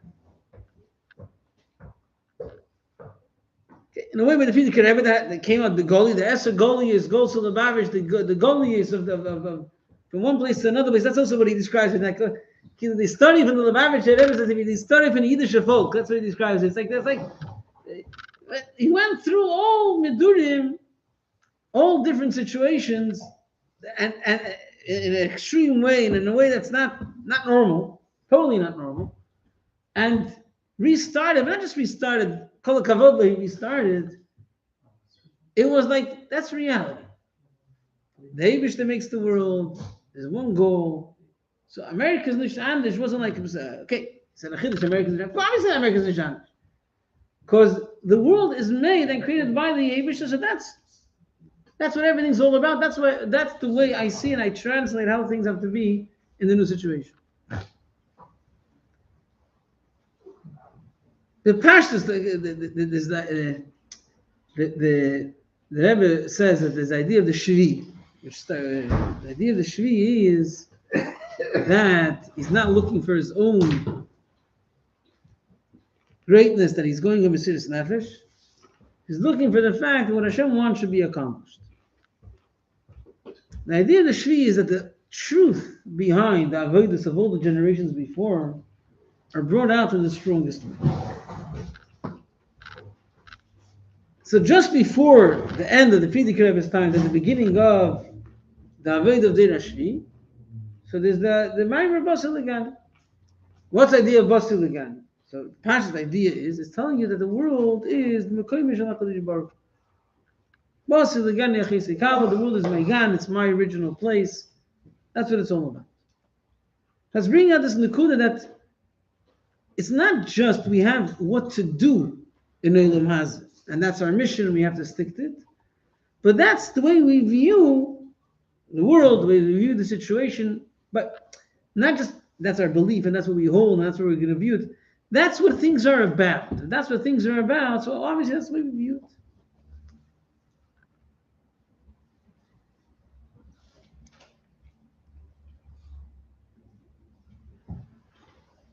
In this year's memoriam, the Eisa Tashin Yud Gimel, the Eisa Yud Gimel, the Tashin Chav Gimel, Tashin Mem Gimel. In a way, we could understand. It takes the kilo a step further.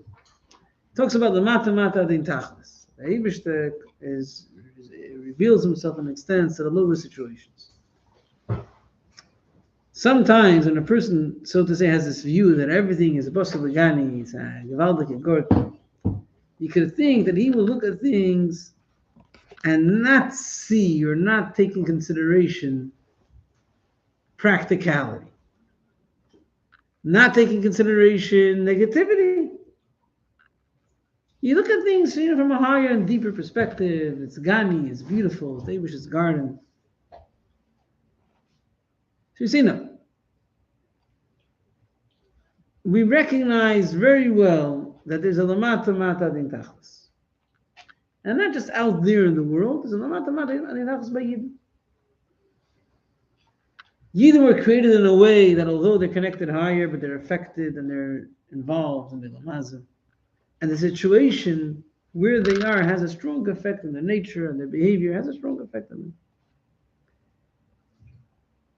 And it can go not just the fact that they're grub and they're self-centered, it can go to the extent that they're kfui toiv. Hashem gives them a lot of brachas, and they say it's all mine.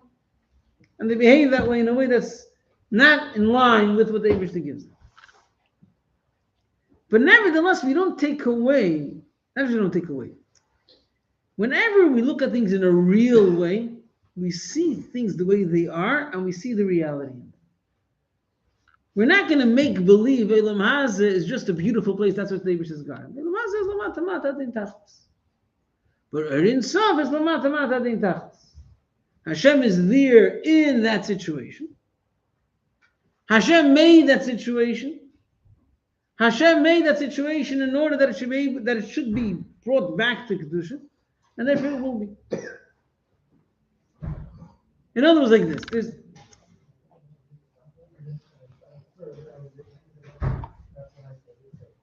If you have something true, it'll never be black and white.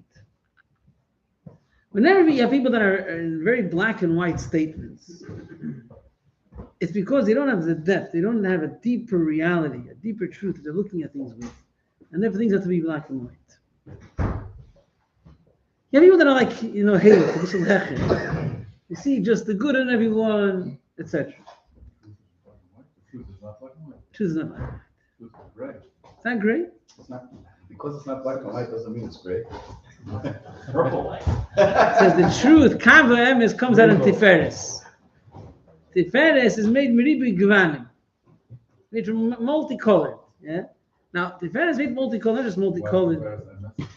So it says that it is an Emes to Yaakov. Yaakov is Tiferes. And Tiferes Eila the Keser. Tiferes has the Midas Emes. Nice word. What does it mean? Oh. So let's say, take an example, yeah? Let's take an example. A picture, a drawing, a painting. What is a painting? It's a bunch of colors. You can't make it with one color, let's make it at least with two. Right? Now, it's not the fact that it's a bunch of colors that doesn't make it into a nice painting, a nice drawing. There's something deeper, a scene, a message, a feeling that's brought out through that painting. The way it was able to come out in that painting is because it's multicolored. If it would be stuck to one color, you couldn't bring out anything deeper than a color. Because it's multicolored, you could bring out in it something which is not this color or that color. Why is that? How does that equate to MS? Nice picture. Why does that make it MS? MS means there's something more real than just facts. And just the colors. There's a life, there's a message, and that's using the facts. If it's just one fact, for example, yeah? Synthesis of different things synthesis of opposites requires a much higher level to bring them out. Correct. That's the first. Correct. That's pure. Correct. In other words, there has to be something more alive than just colors, which could put the colors together in a way that serves a deeper thing. Or more exactly, like a human being. A human being, a good human being, or for sure a Yid, has something emistic. What's emistic then? For example, you can have an emistic person. An emistic person which never lies. Never lies. Sometimes he has to do a favor for someone. And for that, he has to lie. He has to get into the hospital. And for that, I don't know, he's for Sahanas Nefashas, he has to lie and make believe he's playing him from I don't know where. And therefore, they're never able to track him and be able to get the treatment that he needs to get, for example. Yeah? This guy's going to struggle. You can't say it. About the example. Huh? About the example. His wife asked him, "Do I look fat in this dress?" Yeah, exactly. Yeah, okay. I'll call fun. So you can't say a lie. Then you have someone who's like an emistic person, a very emistic person. And because he's such an emistic person, he can lie also. They're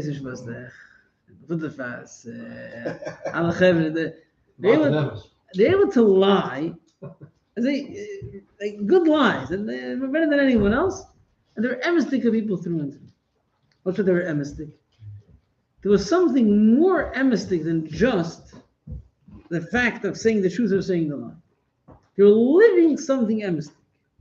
They're living the feeling for another Yid. They're living the feeling for the Eibishter. It's a live thing. And that live thing, It's not working for me. that would be. Let me tell you what I think you're saying, but I think it's very simple.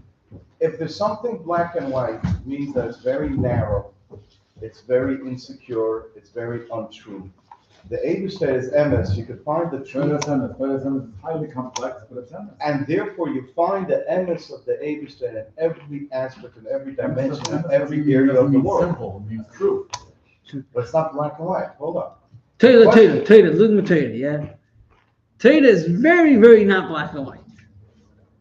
The way that there's days in Torah back and forth, and even when you talk about halacha, if you know halacha, you know it's not black and white.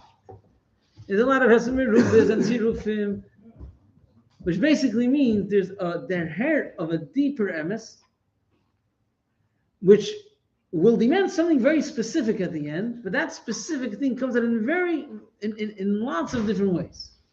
If I want to say, I'm always going to be macham, not a mystic person. I'm always going to be makel. No, I learned it. They told me that a Rav always has to look for a kula.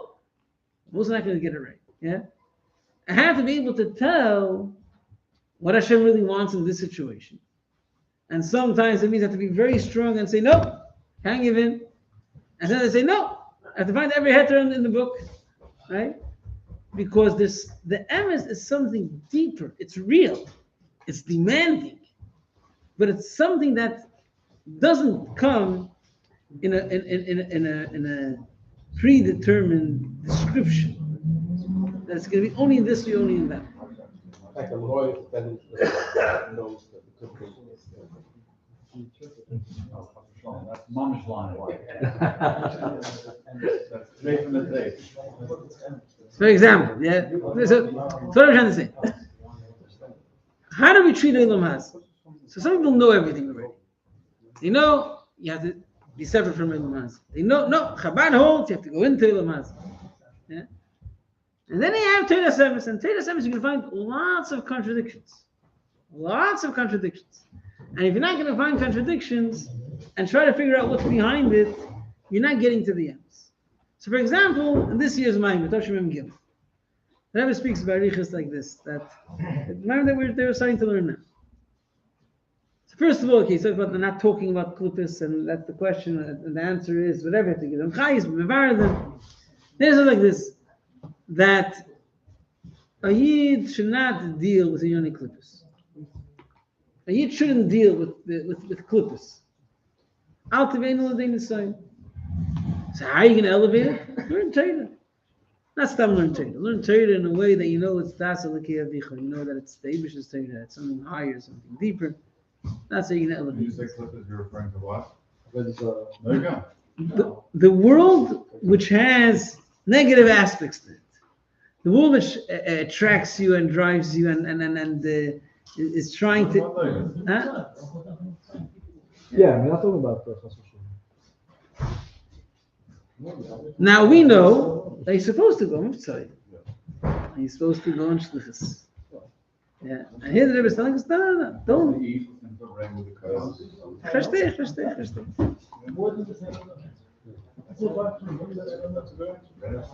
So what's the pshat? So what's the nukah? Nukah is like this. It's not a... Sometimes you have people that the shitta is, they have to be very, very isolated from Olam Haz. But sometimes if you dig a bit deeper, you find that it's because Olam Haz is such a big mitzvah with them. And therefore, you have to be so careful from it. And therefore, when they do deal with Olam Haz, it has to be clear Olam Haz. When they learn the Yoni Choyel, there's no Yoni Kedusha mixed in over there. When they go to business, there's nothing of Kedusha mixed in over there. Because Olam Haz is big, Olam Haz is real, Olam Haz has what to say. And therefore, you have to be careful. You have them to say, no, Olam Haz is good. You have to be in Olam Haz and go there and be, you know, huh? And use it. Use it. And then you have Emes, which tells you like this. The Eibishter made Olam Haz. The Eibishter made it in order that he should be there. Part of what he made in the Olam Haz is that there's negative drives in Olam Haz. He made it there in order that you should overcome it.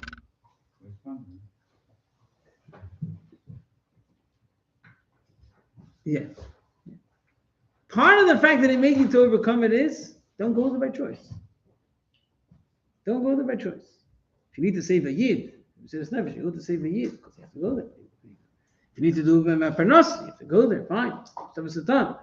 But by choice, if you have any choice, don't go to any place that could lead you in any negative direction because the Eibishter made it in such a way that it could lead you to a fellow place.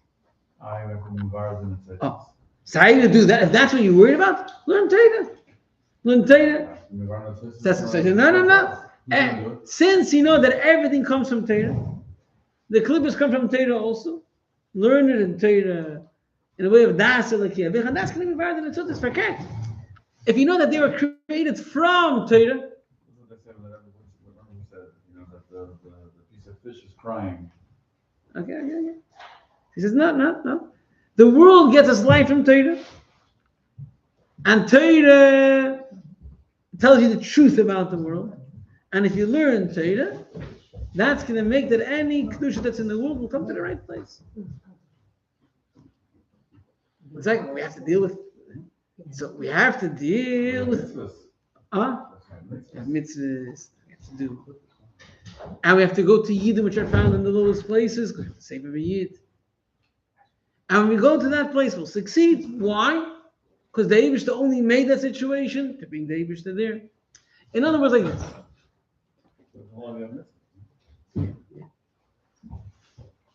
That's the struggle, you're not saying it's true. That's the struggle.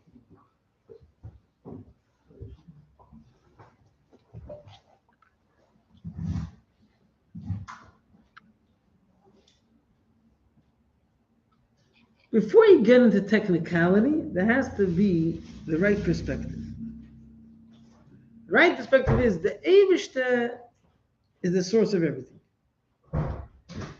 The Eibishter is Eibishter. In other words, things that don't fit with Eibishter, things that are self-centered, things that bring you to behaviors that don't fit with the Eibishter, don't fit. The Eibishter made them.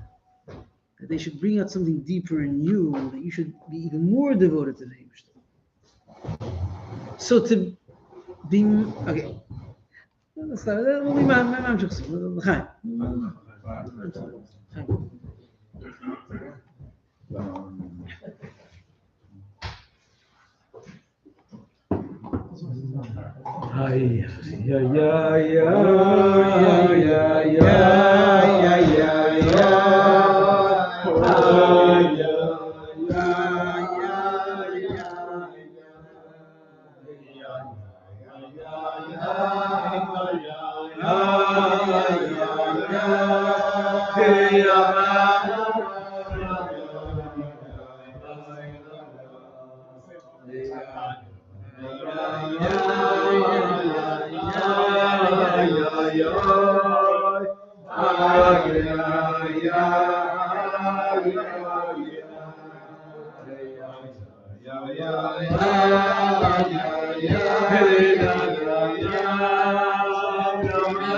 Chaim. Tzaddik Rebbe came to America and he stated that America is nicht anders. In America, you can have yeshivas. The way it was Me'ever Layam. People were telling the Tzaddik Rebbe, not shy. Giving him a good eitzah. The Tzaddik Rebbe says it over. With the Chavet, don't make a fool out of yourself. Don't try to start here in America anything like Me'ever Layam. So Chayda like this. Even in America, we're serving the Eibishter to the best of their capability, the way they thought. And a lot of beauty, a lot of firmness, a lot of the. Nevertheless, if Tzaddik said no, you can make here Yiddishkeit the way it's Me'ever Layam. Now, on the other hand, there was the fact that people did come to the Tzaddik Rebbe and came to the Chadim. There was somewhat of a yachas to their Americanism. It wasn't like they spoke only Yiddish and they I don't know what they did. They didn't bichlal pay attention to their mind of the matzah. Paid attention. And nevertheless, there was something brought into them which was foreign to them and was bedafke about Gosh. If a person thinks about the fact that the Eibishter makes the world, the Eibishter puts you in every situation, and you have to find the good in every situation. I have to change it. But if you don't know, the Eibishter makes every situation. But there is something which brings out Eibishter. That part of Americanism which the Tzaddik Rebbe was coming to change was the fact that Relevance takes precedence over their shaychus of the Eibishter. And things where the Eibishter demands and doesn't fit so much with their Relevance kind, then it's put aside. And he said, no, in America we to bring in that same Tnuah, that same real Eibishter, the way it was Me'ever Layam, we could do it here also. So, on one hand, it's ignoring what the Elam Hazeh is showing. On the other hand, it's facing it. Facing it and dealing with it with an emes. And the reason for that is because if you really have an emes, then you can face the reality and see the reality of the reality. You see what it really is about. And therefore you could talk to it, relate it, and tell the truth. Tell the truth in the face. But even going to chassidus, the Rabbeim, and the Rebbe very strongly. You can say they had this nekuda of saying the emes k'moishu. and talking to everyone and wherever background they had. On one hand, find the good in them, and on the other hand, bring out the emes commercial.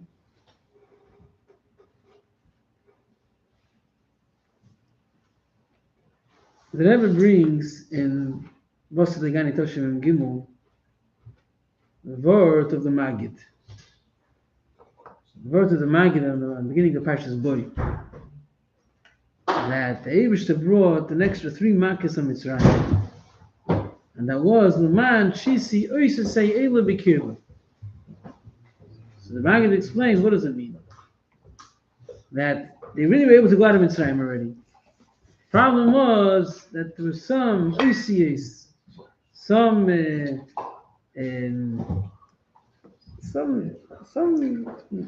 Batalim, he says over there, and there's really more than that. Some behaviors of Mitzrayim that had some Kedusha hidden in it, and they weren't yet brought back to Kedusha. And for that, you have to do some more events in Mitzrayim. In order to have some more stories in the Torah, in order to have some more words which belong to Mitzrayim, and they'll be elevated to Kedusha. So the man, Shisi Oisa Se'ela B'Kirba, they have already Oisias which belong to Kedusha, but they're lost over there. And I want to put them into Torah. So I have to do something about it. So I got to do some more Makkos, have some more stories to write in the Torah, and through that I'll be able to elevate them to Kedusha. That's what it sounds like in the mind. And I think the Rebbe, the way the Rebbe quotes the Maggid, says it a bit differently. The Rebbe says that really everything comes from Torah. These words were written in Torah before. And they enable that they should be in Mitzrayim. And they were enabled in order that they should be able to elevate Mitzrayim. So it sounds like Hilaf HaKer. There was things written in Torah. And then the Eibush Kivyochel had to bring it into Mitzrayim in order that they should have a relationship to Mitzrayim and Poil. That these words were written in Torah should actually happen in Mitzrayim. Then he could elevate Mitzrayim. In other words, the way you just learned the Torah Samagid, it could sound like there's Mitzrayim. And there's some Kedusha lost over there. You want to bring it back into Kedusha. So you have to put it into Torah. The Rebbe says, no. There's a Torah. The words are there. That's how Mitzrayim came. And Mitzrayim came in order to be elevated. And therefore, as a result of the fact that it's in Torah, it happened in Mitzrayim. And since it happened in Mitzrayim, so therefore, it was elevated into Kedusha because it came from Torah.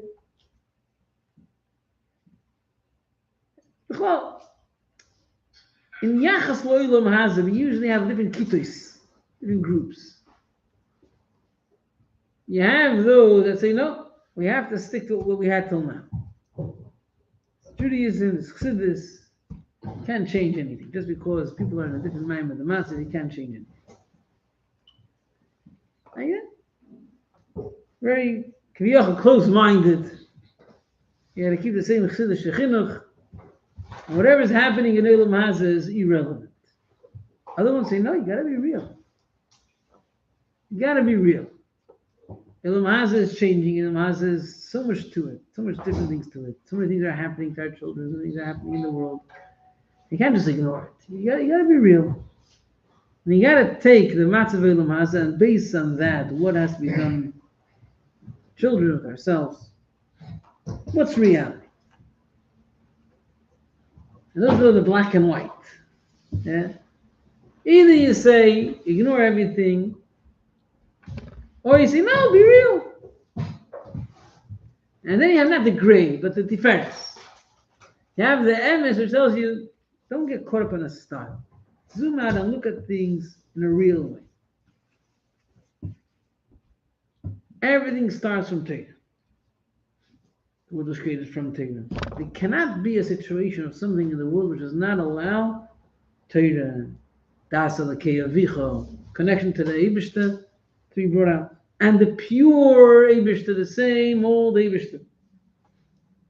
On the other hand, the Eibishter made Elam Hazeh, and then the Elam Hazeh is Mata. The Eibishter made it. And that Mata can include us. The Eibishter created us in a way that we're in the situation of Elam Hazeh. We're very much affected by it. We're not really bound to it. That's not who we really are. But we're connected to it. And we're affected by it. And we could be the lowest level like Pari. We could behave the same way. So it's a reality. But that reality is based on the real reality. The Eibush has a goal. The Eibush has a kavanah. And the reality is here in order to break it and bring it out and bring the Kedusha into it. So let me see how I could face reality with the same old strong Yisodis. And I know it's going to work because the Eibush made the situation. And the Eibush made the situation in order that he should shine through. So how is it going to work? How am I going to make it work? The same pure thing facing the situation. Right? It's a difficult task. It's much easier to do things black and white. It's much easier just to say that, or just to say just be real. Those are much easier. And they sound even more effective. More people do it. There are a lot of results that come as every. They have large numbers that they succeed with. And it sounds very, very. It has a lot to. Compelling. Very compelling, exactly. And it's much more complicated to look at things in a true way.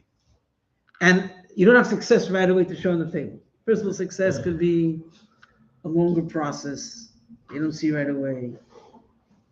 You talk with a person, you tell him in the Kudus Emes, he's not convinced right away because he's not interested in it right away, but it has some effect on him. And then slowly it develops. And on the other way, you have something verkehrt. You have success right away that you can show everyone, and not necessarily it's last in 20 years. Yeah. So the emes is based on like this. Emes is based on it's not a style of emes. It's only there's emes. It's a real thing. It's a real Eibush. And he really made the world. He's really making the world with whatever is in it. Everything that's developed is all made by him, and there's only one goal: that there should be a life connected to the real Eibush.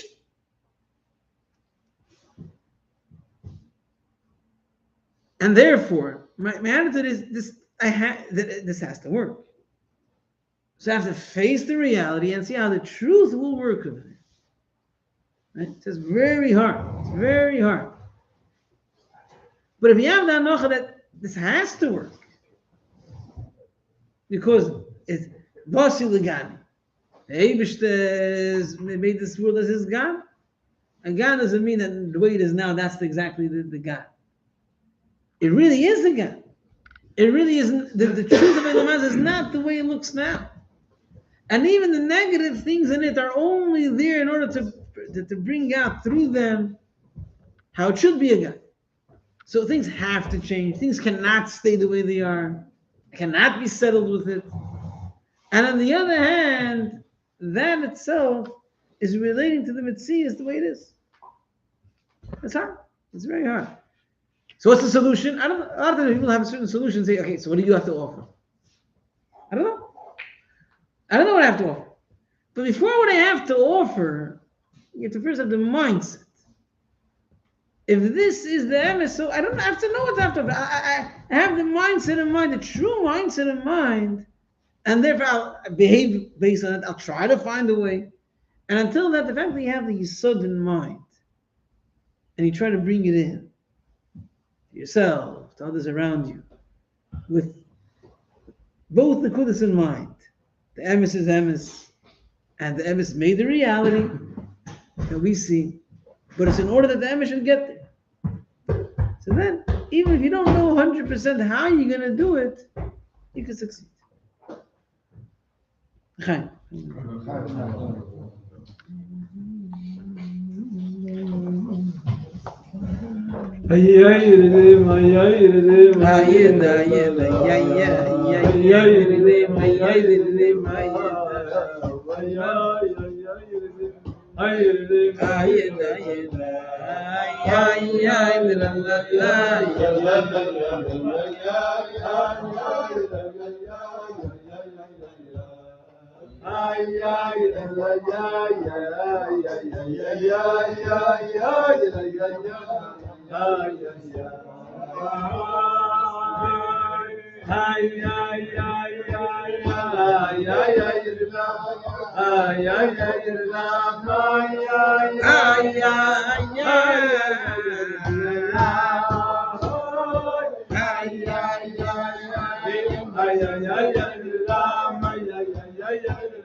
Chaim.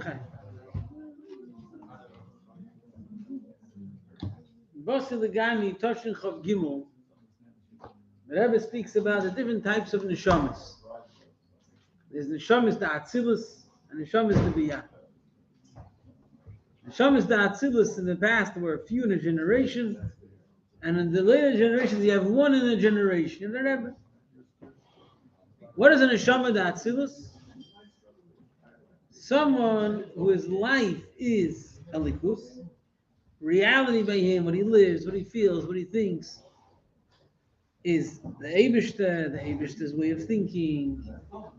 That's reality. And then there's the rest of us, which the essence, we're also coming from Atzilus, we're also godly. But in practicality, what we live, what we feel in day-to-day life, is we feel ourselves, we feel we are understanding, we feel etc. But the neshama that Atzilus the Rebbe is called Chad Bidora. So he says, what does it mean Chad Bidora? He's a loner. He's unique, but he's Bidora. He's connected to the rest of the generation. He includes the rest of the generation. In other words, he's not just here to be himself in a different type of life, a likustika type of life. His whole being is the fact that the generation should live that life that he has. He includes them, he is invested in them, etc. Which means to say like this. Part of facing reality is facing our own reality. And knowing that we cannot trust ourselves or base on ourselves, and we could, know exactly what the Eibishter wants from us and live exactly at all, because we're very much connected and focused in our own lives and our own mitzias. But we're very much connected to the Chad Bidora. The Chad is Bidora. The Rebbe's living godliness as a reality is about and it affects and it includes us. And with that, we could live that reality. So when we think about the Rebbe, we know that's a David's kashas to the Rebbe. The point of his kashas to the Rebbe is that we allow and we take in, that we should be able to live that life of the Rebbe. So on one hand, we don't trust ourselves. We don't think we're, most of us are shliach, that whatever, he announced in shul because he's a shliach of the Rebbe, and therefore what he says is the words of the Rebbe. And therefore everyone has to listen to it. They wrote him in 1 second. There's a bunch of shluchim. So each one of them, what they think, spoke what I think. Is letter printed? Really, you saw it somewhere. Yes, it's printed. Yeah. Oh, you know that, So obviously, shluch of the commission doesn't mean that we can stand up and say, no, we're Chabadnik, yes, we're shluchim, We could be connected to somewhere higher. Since we're connected to somewhere higher, we could live, we could feel something which is, don't attribute it to yourself. Don't trust yourself. You could go lamat to mat. But since you're connected higher, you could live it. So one, don't trust yourself, but on the other hand, don't limit yourself. You're able to live this higher reality.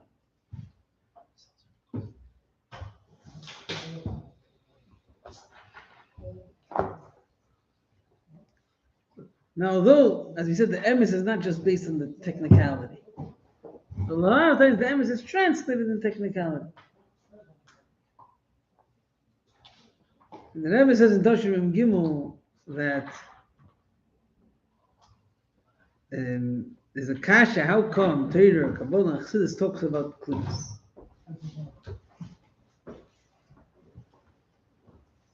Part of us living with this chad v'dorah is the fact that a few things. First of all, to talk anything negative is something which should be a question by us. Why shouldn't we? Okay, we have to deal with this situation, that situation, fine. But in general, we don't talk about it. That's something we talk about. A lot of times we talk and get we don't realize a lot of things. The Rebbe speaks about it in Gimel and in Sifid Gimel. A person a lot of times has beliefs, but when it comes to practicality, he doesn't apply it there. He knows the Brichas Havai, Tasher, he knows that everything's from the Eibush, he knows it very strongly. When it comes to business, it's business.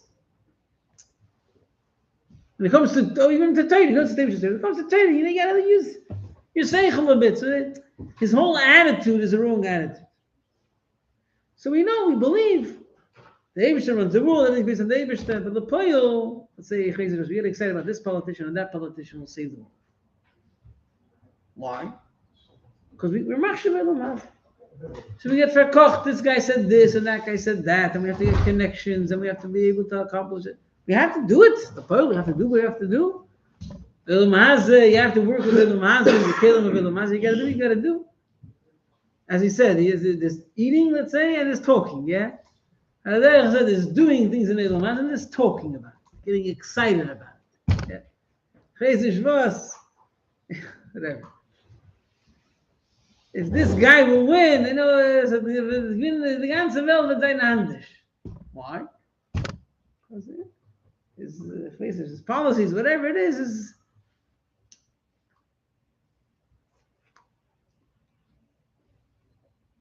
a lot of times the fact that we're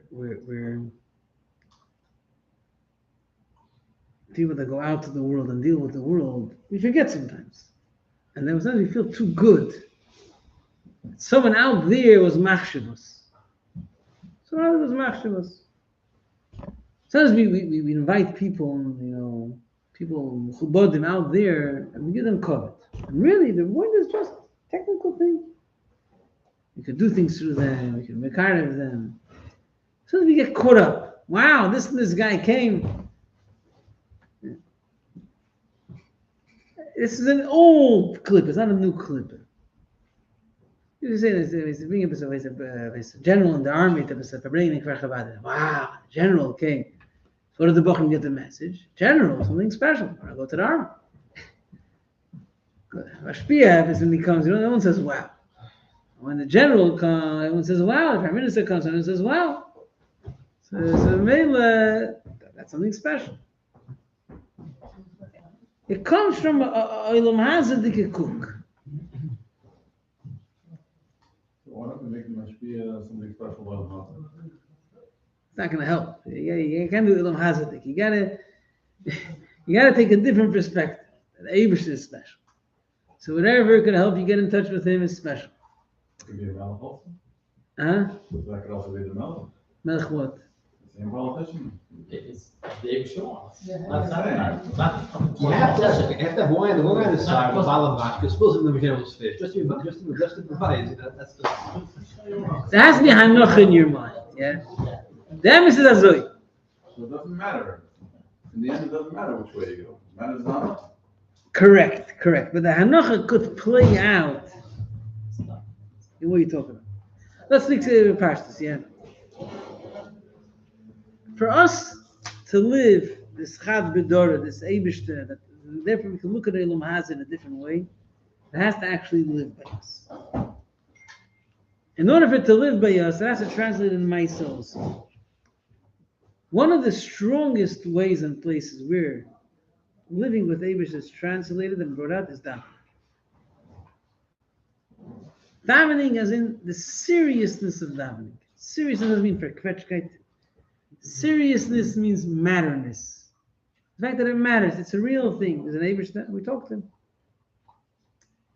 So when we read the Avos Yisrael, we have to talk about everything that's happening in the world during davening because we have to take care of the whole Klal Yisrael. All dependent on us. All dependent on, us. Chabad, or whatever it is. We take care of the world. We run the world. And therefore, we have to make sure that everything's settled. Everything's put in the right place. If we have the right perspective, we could hold it in. And we could daven. And when we daven, it's not, okay, again. In the world, it could be the word, davening has to be serious. You can't talk. And then you have to do this, you have to do that. And Allah can help you think about the Eibush. But if you think about the Eibush, so then we want to daven. So we're not going to talk just because we got to daven. Not because it's like the issue of not talking. You can have if you put into your mind that the Eibush is reality, even if I don't feel it. And not only that, I'm able to live that because I'm connected to the Rebbe, which is a Chad B'Dora. So therefore, I could realize that when I'm davening to the Eibush, there's something real that I'm connecting to. So I treat it that way. Treat it that way. Daven, pay attention to it. It's one thing in the day where the fact that something is real, something's alive, something really matters is brought out. And other things that you learn about and you talk about and you do, it's concepts. It's not something alive. For a person himself to feel that it's something alive, for him able to tell his children, to tell his talmidim, to tell his surrounding, that this is something real, there has to be somewhere where it's translated that it's real.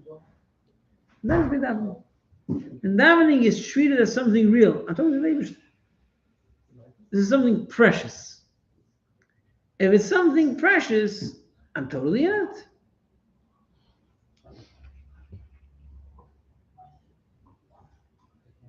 That expresses a lot of things.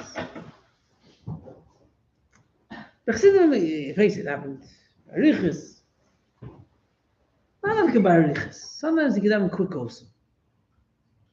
There can be a serious, devoted, involved, quick falling down. Not always that everyone tries that, but there's such a thing. You can have someone who davens, and you can see he's davening, and whatever, it's going quicker. And you can have someone who's saying the davening, and you can see he's trying to get over it. It's not a matter of time, it's a matter of attitude, it's a matter of style, it's a matter of focus, it's a matter of how am I looking at this davening?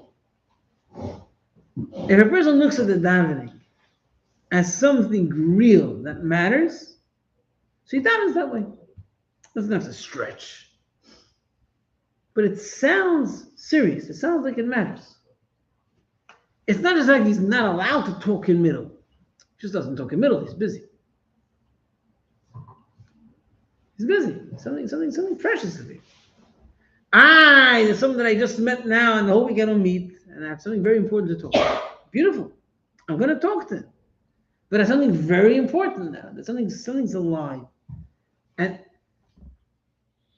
in Shulchan Aruch it says, you're not allowed to kiss your young children in shul. So you have to know yourself. The Eibush is more important than your young children. And the truth is a good message to the children also. There's something more important than them. The Eibush is more important than them. It's important for themselves, for yourselves, important for your children. And there's a chaver comes to shul. The famous chassidus stories, the Rav made a takana that shouldn't talk in shul, and there was problems, because they would talk, and they would talk. Fine. Afal became, this is not talking in shul, then it's the davening.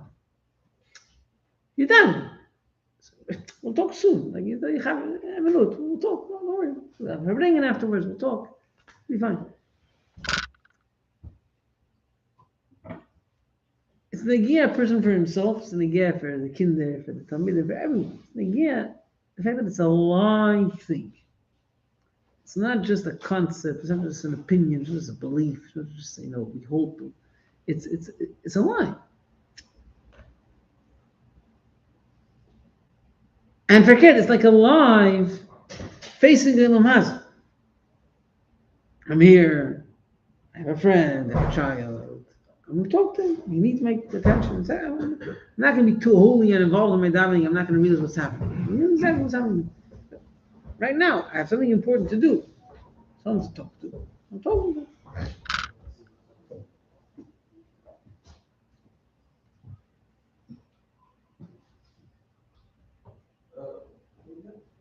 For davening, learn something. Davening is important. To learn something. Well, if you learn something throughout the day also, that's learning. You have to learn thing. There's something real to my life. And I want to live it. So I'm going to learn it. If someone has that attitude, so then the Eibush of being alive is alive in his life. He could then face Olam Hazeh. Face it and see exactly what it is. But he has something alive. So the brother says, on one hand, we have to know that we're Nivroim Debiyah. We can't trust ourselves. We can't stick up so much for ourselves. We hold, we think, we somewhere. And we have things that we have to deal with ourselves, with the surrounding. But we're connected to somewhere higher. We're connected to the Chad B'Dor. We're connected to the Neshama, but the Atzilus, which is B'Dor. He's living the real reality. He lives it. He feels it. He talks it. He said everything in his life brings out. That's the only reality. And he's B'Dor. He's in us, and we can live it also. Not based on ourselves, based on our connection to him. But we can live it. And we can pass it on. We could act it. We could act it in Surmirah. And I say to you, we could hold ourselves back from things and things that we were very interested in because we have a deeper reality we connected to. We could act, daven, and learn, and care about it, and live it, and talk about it afterwards. Come home and talk, share something. We learned something in shul. By chassidus, we learned something. We heard by the Farbrengen. And the way that we live it. We're human beings, and we're in this kufa, and we live different things, and different things matter. That's practical, technical. Who we really are, and we're connected to, because of our connection, our chassidus to the Rebbe. Our chassidus to the Rebbe doesn't just mean we write a pan, and we do tzayin, we should. And the chassidus Rambam, those who should. We're connected to somewhere higher. We're able to live a different life. We're able to live in reality. We're able to live the way the Eibush that made the world and what he made it for. We could feel it, we could live it, we could apply it to our life. We could hold ourselves back from things. We could invest in things, in our learning, in our davening, in an alive way. In a way we could talk to our children about it, we could talk to our surrounding about it. And we really believe what we're saying. We know ourselves that we're shaykh to other things also. true. We don't hold of ourselves. But what we're saying is true and real.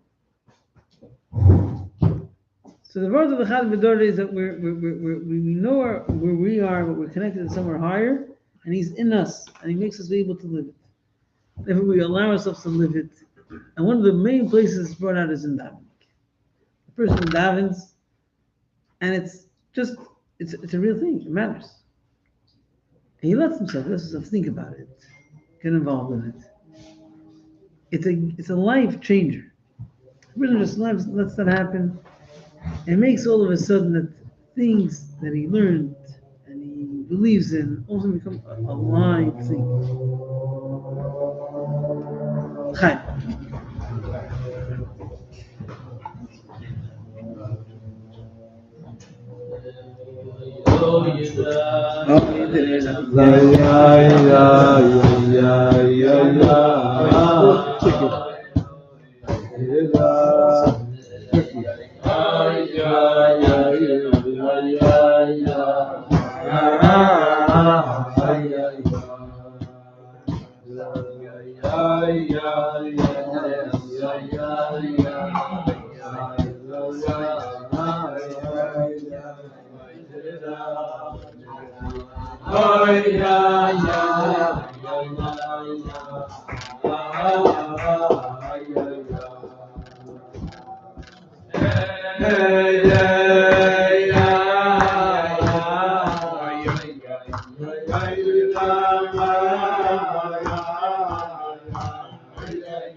Someone wants to watch it. How do you watch it?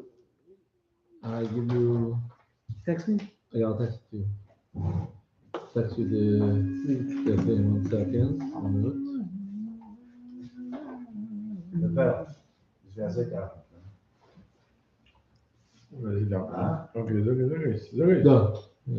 Take 1 second. 1 minute. Hey, have it, yeah. No, you want to send some of the link.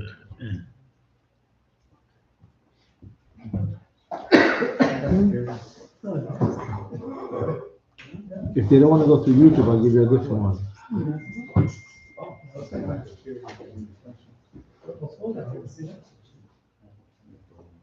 Yes. Gut. Sie sagt also, Rabbi Gansberg earlier mentioned, yeah, Rabbi Gansberg mentioned before that the mice of the Tzina Misharis, the punchline was they gave him a krechts. Yeah? Just checking. When a person gives a krechts, in other words, I'm not holding there, but that's the reality. That allows him to connect to the emes line. We always say, the fact that the Shvi that brings it Lamato La'oretz, that's the greatest thing. The fact that the Shekhinah can come down to this world is the greatest thing. Why? Because it's bringing it to the lowest place. And the lowest place knows it's the lowest place. We're talking about someone who is aware, who's learned, who's connected, who knows something better than just thinking that he's the best and the greatest. And then he takes in the Eibishter. When he takes in the Eibishter, he's taking it for the Eibishter, not for him. If he's taking the Eibishter for the Eibishter, he's in touch with the Eibishter for real. Why is the Shvi in Chaviv? Because he brings the Shechina La'aretz. And so, that has to do with Mesiras Nefesh, not in order to have Mesiras Nefesh because the Eibishter wants to accomplish them. When the Shechina is brought down to Oretz, to a place which is low, which doesn't understand, really understands anything, really feels anything, but it gets there, it's based on the Eibishter, not based on him. And that's where the point comes out. That's where the real connection to the Eibishter comes out in the strongest way. That's Ikar Shechina. So, there's a daven. Yeah. There's a person that could daven because he's a big davener. He learns a lot of chassidus and he could, sing and think and apply it and whatever. And then there's someone that struggles. He can barely focus a bit. He's struggling. But who cares? There's an Eibishter. I got daven. Self-focus, the best I can focus. And he feels trash. Tried, he whatever, garnished. Yeah? But he still does it. And he feels like he didn't succeed. And the truth is, he succeeded. He brought the Eibishter as a reality into his life, and sometimes more than someone that succeeds very much in his davening. Because I'm davening because the Eibishter is real. I got to daven. I'm not. Who cares me? Who's talking about me? About the Eibishter, and I'm connected to them. And if someone has that yesod, and especially davening, which he's not learning something new, he's not achieving something new, he just a lot of us, just want to get over with it because you can't, do other things unless you daven already. So you get it? He has to be a good davener. In order to be a good davener, he has to daven.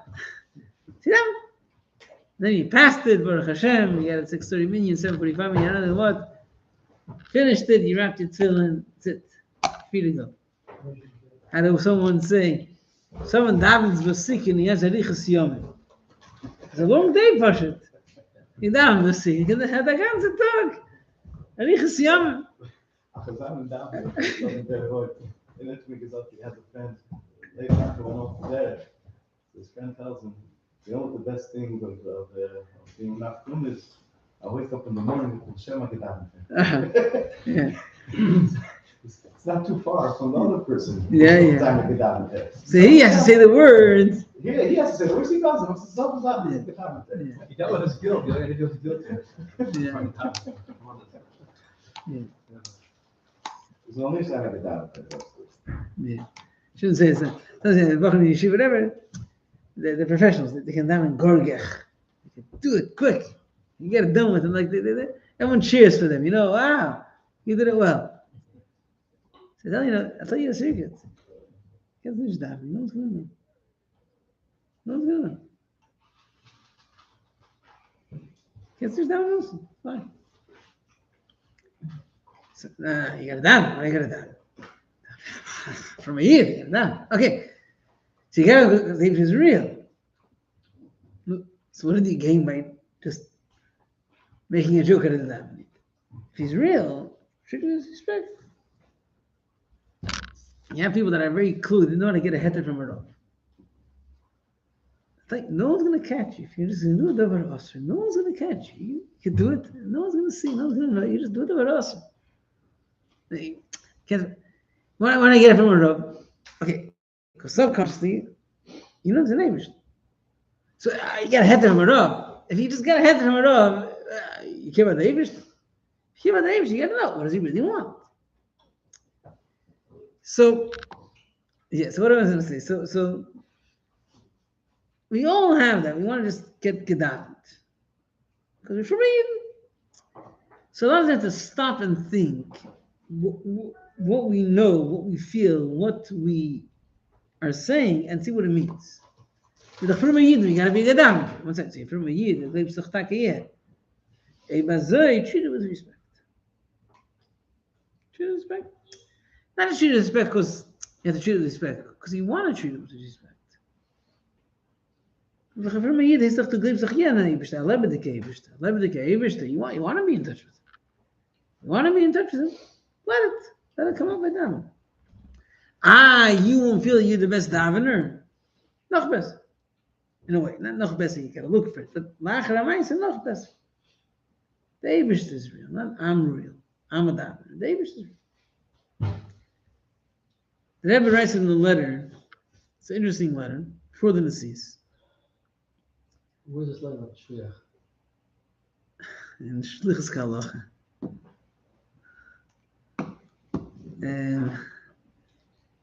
It's down in the Kuti Minus, today in the Kuti Minus, was down also knows the booklets. Familiar?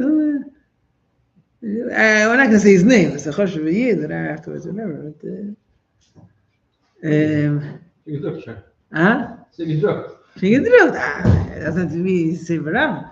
I'll fun. Schön gedruckt, I'll tell you now what schön gedruckt. Yeah. So they printed in Lubavitch. They printed the words of the Frierdiker Rebbe that chassid when he sees something in a sefer, when a mistake sees something in a sefer, he doesn't understand. Says the mistake is in the sefer. Chassid sees something in the sefer, doesn't understand. Says the mistake is the problem is in him. So people have tightness. First of all, they wrote a letter to the Marech. Says, why printing this? Why not? No, before the Messias. I'm sorry, 1 second. Who was printed? Kaivis Lubavitch. There was a Kaivis Lubavitch in America printing. Yeah, and there's Shins. Shins. Yeah. Why? Never said like this. When you have a sefer, when you have a sefer, when you have a lot of things before and after, and you have a sharp word in between, you can swallow it. Then if you choose it out, you write that word, people are not ready to swallow it. Fine. But someone asked the question, so everybody give an answer. The Rebbe said like this. When you learn Torah, you have to learn with your sefer. When you see a sefer that writes a svara which doesn't fit to your seichel and Torah, Sapi, Torah, you just learn with your seichel. You don't agree with that svara. You don't agree with that svara. So you say the mistake is in the sefer. A chassid is trained in the fact that the chatchili doesn't base on his day. Why? Because he's always totally under it. So even when he's using his seichel, he's the chatchila not basing on his own seichel.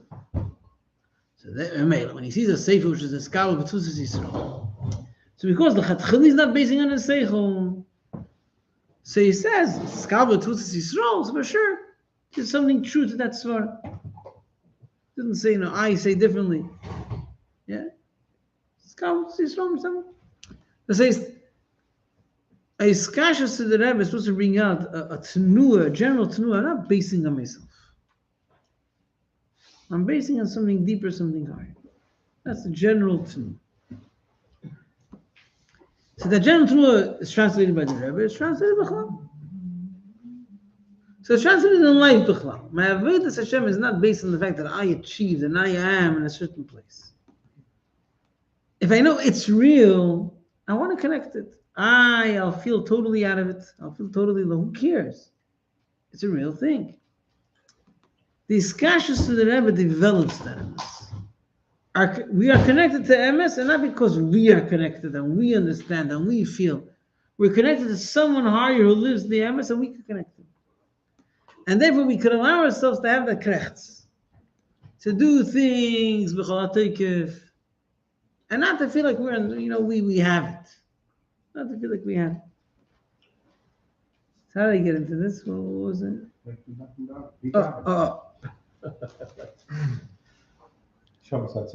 Yes. One of the basic things of davening is, it's not about you davening.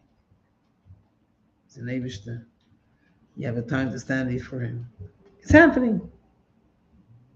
You want to get in tune with that. However much you can get in tune with that, give out. A bit more, better. So you're not sitting down and trying to see if you can get an amazing davening, and if not, you might as well talk. There's a davening happening. There's an Eibishter here. Let me get involved as much as I can. And I won't feel on top of the world. And I'll still put myself into that to be able to get as much as I can. Yeah? That's the Yisod. Then there's details. You learn before what you think before. Fine, that's really details. Because it's a general attitude. And that general attitude of iskashus to the Rebbe in a real way. There's something greater than me that's connected to the Eibishter, and I'm connected to that. So it allows you to let go of yourself a bit, to live with something deeper, to share it with others, with your family. Share it. And it's real. Who cares about you? You know it's real. You let yourself live with it as much as you can. You let yourself share it. Chaim.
Yeah. That's the shayla. Actually got the Shiloh there. No, that was.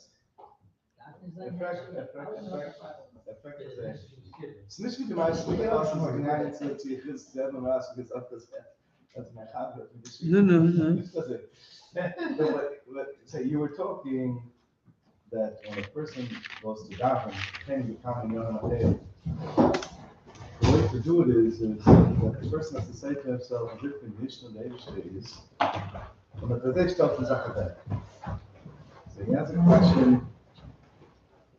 a question that if I don't get it, then how am I supposed to connect it? In other words, what he's saying is look, he thinks that the derech is anders. The derech is, you have good verstehen gesagt, und the Tzaddik sagt, es hart werden gesagt, und sie kommen auch gesagt. Was will ich gesagt? Ich will gesagt, zum Kirchsteigen.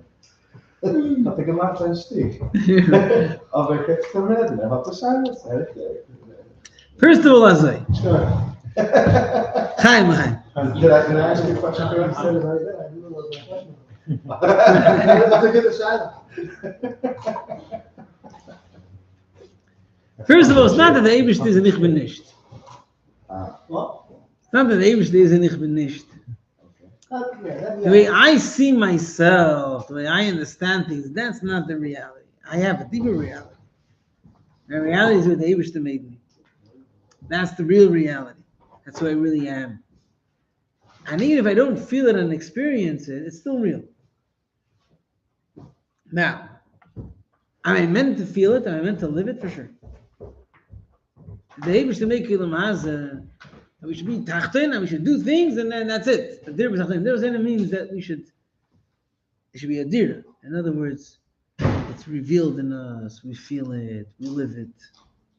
The goal is that Hashem should be in this world in a revealed way, and part of the process is that we live it, we feel it, we understand it. How is that shayla? The point is that that's not where it starts. It starts with the fact that the Eibishter is, and that our connection to Him is, and even if we don't feel it, it's there. And when we do something based on that, we're expressing a real existing thing. Now, part of the process of bringing it into us is that we should feel it. Let's work on feeling it. Let's work on feeling it. Let me learn about it. Let me think about it. Let me try to see how I could experience it. And there has to be, because the goal is that it should shine in us. But if the hanocha, if we think about it and we look at it as it has to start with our feeling from it, and that's what creates, that's what makes it into something. So first of all, we're focused on ourselves, we're focused on our feeling, and that creates things. Second thing is, we're not always going to feel it. So we'll let go too quickly. And if we do feel it again, we're basing it on our feeling, which will limit it. If we know the Metzias is that way, otherwise, without that. Either way, it's not. That's the Metzias. The Eibush is there, and the Shama is here. Our Aved is real. And then we want to bring it in, we want to live it. Yeah. Red. The it, the I you just speak about. Yeah. You're saying the it. The it is that the Eibush created the yin and put it out. But that's it. That's it. That's a state of being. It's not a state of experience. It's a state of being. That's the facts. I'm not arguing. That it, to live with that it, how you live with the state of being. You can live with the state of like an essential connection between a father and a son. Yeah. Whatever the child appreciates is usually not the actual connection. That connection regardless exists. Point is, like, it's like Gilead, what I'm saying. It's like, what is Gilead? Maybe the person can feel closer to the Eibush, but it's nothing to do with the it. Because that's another, it's a different, it's not a diagram, I don't know. It's a Metzias. My point is, on that level, it's sort of standing, coming from the Tachton. From that perspective, then yeah, it's only when you feel it. We're used to a lot talking about Atzmus, and our devotion to Atzmus is a very plain, dry thing, because it's beyond any description. So it's just the it. The truth is that real Metzias are alive and rich. There's something called Merchav Ha'atzmi. Merchav Ha'atzmi means that something deep and essential is broad, is full, is rich. The Kesher Atzmi of a father to a son. If you just talk about the fact that there's a Kesher Atzmi, it's just a fact. There's a lot of depth in that Kesher Atzmi. There's something deep to the father, and therefore something deep that the son has. He doesn't experience it right away. Whatever he'll experience won't get to the imik of what it really is. But there's a lot to experience in that deep connection. The Eibush Elokeinu Chayum, it means that the etzem of Eibush isn't just the fact that it's here and we just dominate it. Whatever we could experience is a ha'ora ba'alma, is a small reflection of the riches that the Eibush is. It's like cut off here. Sure. Yeah. And therefore, the fact we know is an Eibush, we're connected to him. It's a rich fact. The Eibush is rich. Our connection to him is rich. It's not based on our experiencing its riches. It's rich.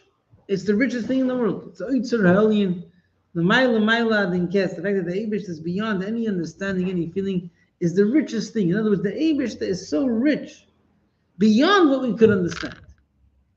And we're connected to it. And then we could understand a taste of that. When someone knows that he's connected to something rich, and he could do something, a small thing, and he's already connected to that. And besides that, he's even able to experience a bit of that also. So then he could allow himself to think, to feel, to experience. And he's not going to base it on his experience. The problem is, again, we have a lot of people have this toast. We talk about etzem, l'mayla mitam v'das. You say, whatever you feel and you experience, it's garnished. It's etzem. It's all giluyim. And etzem is just etzem, go mivtzoyim, put on tefillin, and daven, and do what you need to do. Etzem is the richest thing in the world. It's the whatever quality your experiences have, etzem is the depth of all of that. it's not based on your experience. It's based on the fact that it's a true, rich thing. Yeah? You're saying that people about the Gilui, that's not really essence, that's the Gilui or the Stira. Right. Gilui of the answer. If you get caught up on the Gilui, I want to have the experience, then you're not living the truth of the experience. But what you're experiencing is a taste of the truth. Just don't get stuck there. So people who learn to get to the commitment, they don't stop associating other people. That means you're not getting that. You don't stop what? They don't stop talking to the friends. If they didn't really get it, yeah. You can be a normal person, talking about and you're living a different life, and you see it in other people also. Then you really got the truth. You got the answer and everything. Yeah. Okay. Chaim. I think I have to explain to me what's wrong with the. Explain to who? To me. Yeah. What's wrong with the handoff that there isn't finished? Looks like you don't like it. It's bothering you. I told you it's this question. As David is that we call it me up. It's the second part that's bothering me. The Eibush is not about making you nisht. There's a word, a beautiful word. I like it. It's brought in a few places. One place that's brought is in Boston Ligani Toshin Lamed Zayin. It was twice. My Maimer was said twice, on Shabbos and on Motzei Shabbos. That was Magia the Maimer. I remember them very well. I just remember what I like to remember. A few years ago. Okay. So there's a Ora Yud. Basically, there's a part Yud, which is like on the Maimer of Shabbos. The Rebbe says that in Kedusha, there's no such a thing as bittul, l'shem bittul. Bittul is to accept the Eibishter. Whenever you have bittul, is that through bittul you're able to take in the likus. Bittul l'shem kedusha. Just crushing yourself as in crushing yourself. Yeah. Huh? I'm speaking louder. Move closer. Say. You can go a little, another 2 feet. I can tell you, 2 feet. there aren't thousands of people watching. It's a shame. I don't want to bust anyone's ego, but there's no one. When I start talking, I'll go on. Live, but once it's on the intent of there it is. Okay, no. And still, even with all the they still don't do stuff. Because there's so many things out there. Nothing about guidance. Don't take it wrong, but it's not. The alcohol component.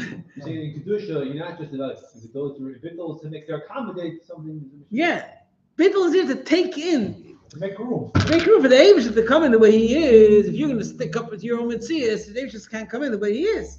So you got to make room. But bittul just to be nished, there's no such thing in Kedusha. No such thing in Kedusha.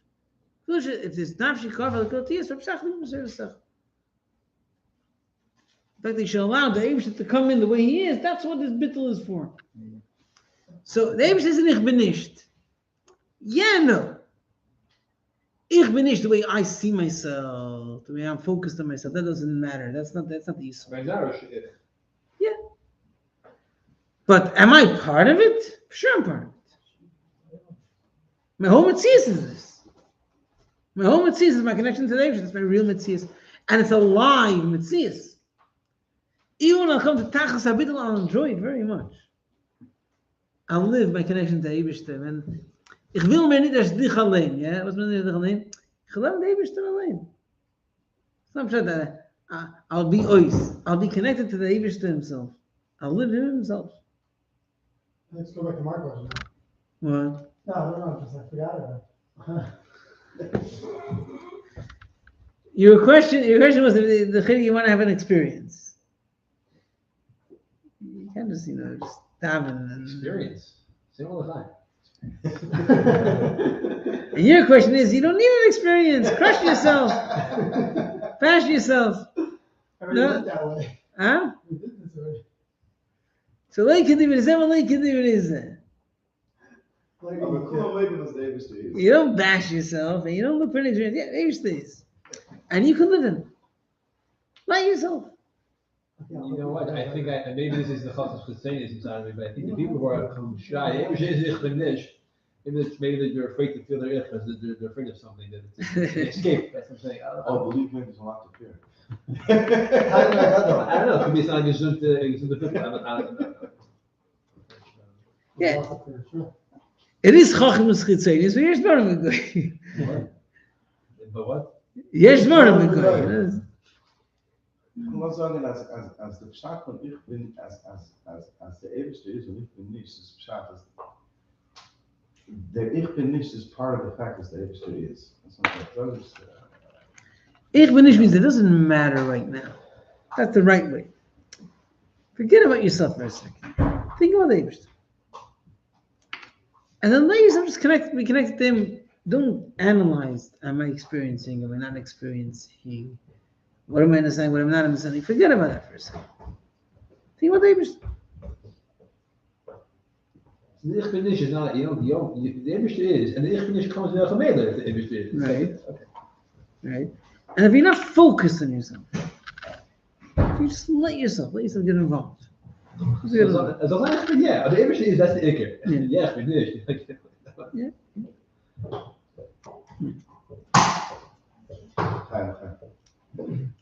In Indian, if the Eberste is, and ich bin yeah, that doesn't bother me. As long as the Eberste is. The pills are shy. I don't need to be that. Exactly. Oh, yeah? No, I'm saying, how do you know?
Chaim. One story from my father. Someone's chassidus, his birthday is basically wrong. I'm gonna ask him once, what's the kavanah of the mikveh? What's the kavanah for the mikveh? He told him the mikveh is aran and arois. Aran and arois. Yeah. He was the top of the custom. Yeah. So my father heard, he said that he said the andere word, total andere word. My father, what's that mikveh? Man tut sich heiß, man tut sich an, und in mitten wird man nicht. When I'm going into mikveh, man wird nicht. Das passt nur easily vor. Der Ewigste ist ich will nicht. Na gedauert für dann, wie geht der mikveh, wird nicht. Wird nicht, wird ois. Ja, geht der mikveh, wird nicht. Tails, am mikveh, wird nicht. So there is that Goshen wird nicht. Yeah? That Goshen wird nicht. In heutige Zeiten, there's a big Hadgoshe on a person feeling himself, being aware of himself, and touch with himself. And heutige Zeiten, alles ist im Lubischen chassidus. Alles ist im chassidus, im chassidus. Oh. The emphasis is that a person becomes much more besimcha. Wird nicht. Wird nicht, obviously, in a certain, we said before, there chassidus. Wird nicht zum Eibischen. Wird nicht stammes. Now you're speaking Yiddish. I'm sorry. First you was quiet, now you're speaking. When a person becomes null and void, that English? A person becomes null and void. Nothing void. Not. Yeah. N-A-U-G. Bittul is English? Bittul is English. Shmat is English. Shmat is English. Okay. When a person becomes not, becomes nothing. Not. Yeah. Not. That's excellent. That's the Queen should. Yeah. There's a not. So you have to become a not to something greater than you. You can't just become a not to nothing. You got to become a not because there's an Eibush. See, it has to be worthwhile. Yeah, that's worthwhile. That's the value. Not worthwhile for me. I'll gain from it. I'm becoming a not to something that matters. If a person lets go and doesn't think about himself the whole time, and he thinks about there's something greater than me, but I'm part of that thing that's greater than me. Yeah? And I can let go of myself. I'm sad, I'm happy, who cares? I'm part of something greater. So then a person could live something greater, could accomplish things that are greater. And he lives happy. If a person is constantly trying to find happiness within himself, he's just going to get depressed. Because he isn't complete. The way a person usually can make himself happy is by fooling himself. Fooling himself that he's good, that he's complete, that everything's fine. You get used to fooling yourself, so you feel happy. Or you keep it honest and you get depressed. That's the two options. Yeah. unless you connect to something greater than you. Usually smart people get depressed. That's usually the same. People that are depressed are a bit, deeper people. They see reality. They see, they're not always, everything's so good. The future doesn't seem like everything's gonna be so fine.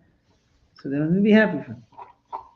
If you're a mamin, if you're a real mamin, I think that's English. If you're a real believer, so then there's really something greater and it's alive. And you could let yourself go to it. Because very nisht. But you very nisht, you become nothing, become not. That's what kind of little something. To something that's a real something. That's to become something. When you're nothing becomes something. Because you're part of a real something. Yeah. You're part of a real something. So yeah, that's the word of Iskashus. That there's someone who feels like the total nothing because he's totally connected to that something. Chad B'dor. And through him we can also feel that a bit. We can live with the real something by being a nothing. In other words, not focusing on ourselves. We're able to do that. We could afford that because we're attached to something high. Yeah, so we made it like this. On one hand, the attitude does have to be, forget about yourself for a second. Or for more than a second. Forget about yourself. Forget about yourself. Leave yourself aside. There's an Eibishter. He has a goal. Let yourself be part of it. But you know that you're letting go of yourself to something real, something rich, something valuable. So you can feel very good about that.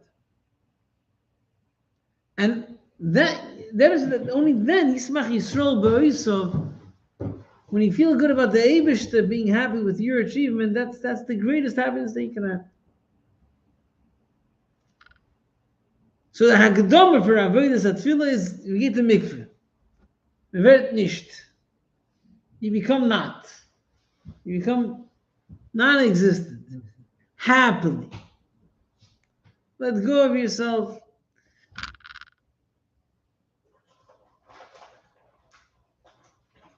Whoever says that, people today's chinuch is very much focused on the fact that people have to have good nutrition and they have to make sure that they don't have split personality. That's what it's crying. Huh? Yeah. Das ist noch ein funktionales Prozess of chassidus. Yeah. Das ist ein Reihenfolge in ganz Prozess of chassidus into Relevance. Yeah. So today it still exists that same. Yeah, now there is Same idea. You feel like you have to bring into the chinuch. Bring in, make sure that healthy people are emotionally in touch, emotionally in tune. That's it. And I have a bunch of Amori Chazal that you can fit into it. A bunch of Amori Chazal.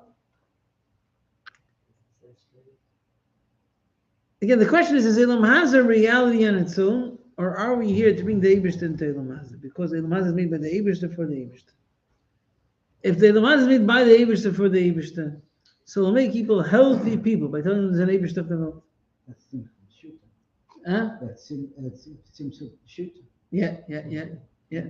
Again, we believe that Tim's only Kippur Shudi, but when it comes to practicality, you forget it. That's the Rabbi Shemasa once told the Frierdiker Rebbe after the Chaim, and the Frierdiker didn't like it. They didn't like it. Why? I don't know. They didn't like it. So this is in the most of the guy that he talks about the idea. Huh? Yeah. I remember. So the Rebbe said that the party was there, and we have Alderech Zabayid, someone who's a businessman, and he knows that when it comes to business, practically, he doesn't behave that way. He doesn't look at business that way practically in business. Or a yeshiva, someone who learns Torah, and he knows his neighbor's Torah, but when he comes to Torah, practically, he doesn't view it that way. He doesn't say those words. From Hemshech and Yonim, you can understand that that's Bari. This is the way you can have that same similar idea in Yid.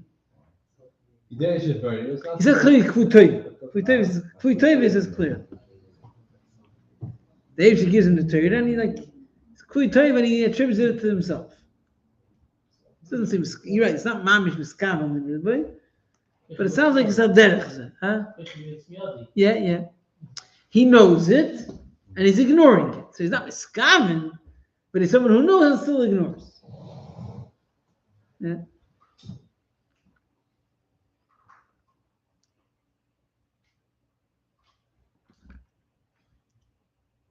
So we're capable of being Yiddias Ribono. We're capable of knowing that our Atzlach Torah is from the Eibishter, and our Atzlach Nesek is from the Eibishter, and the Eibishter runs the world, and therefore we can mechanech our kids based on the Eibishter.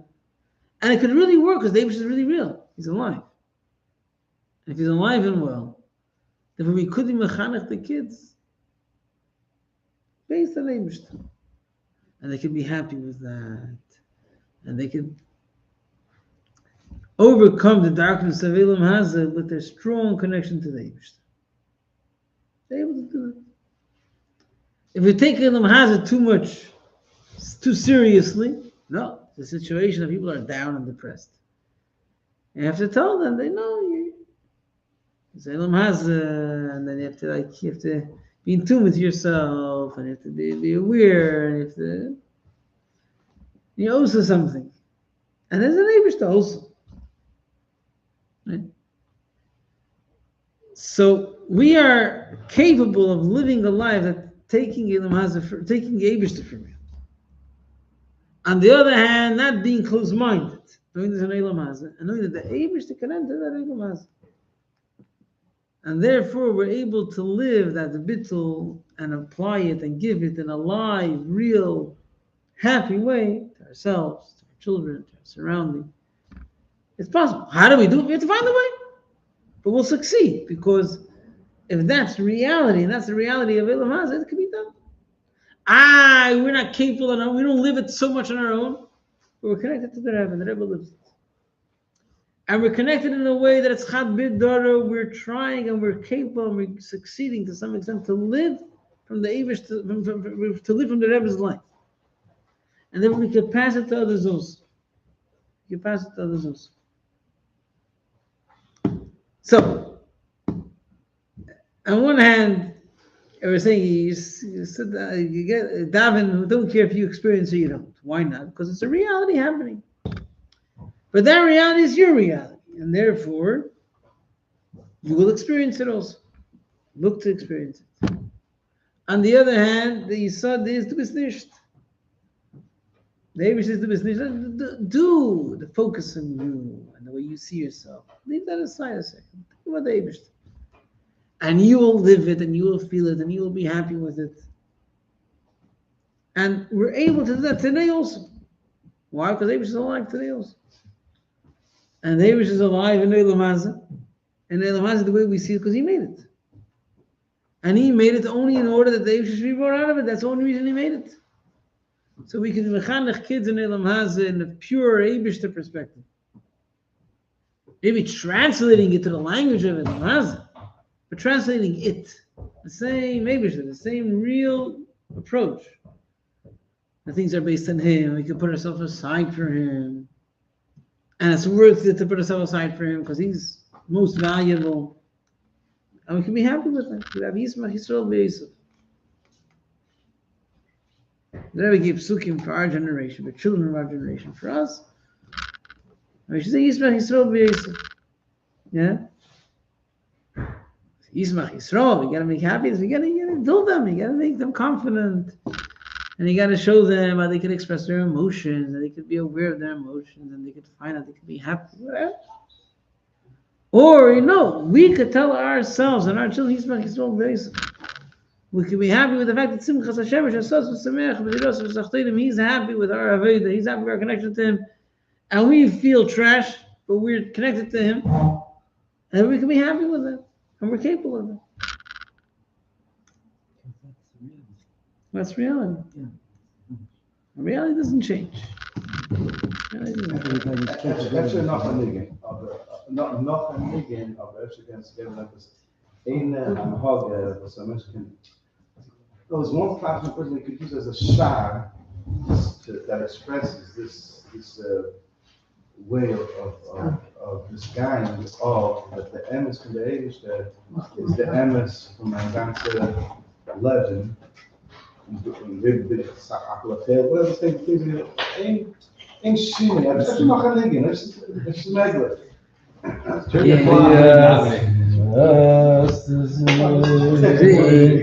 Things was a mentor has it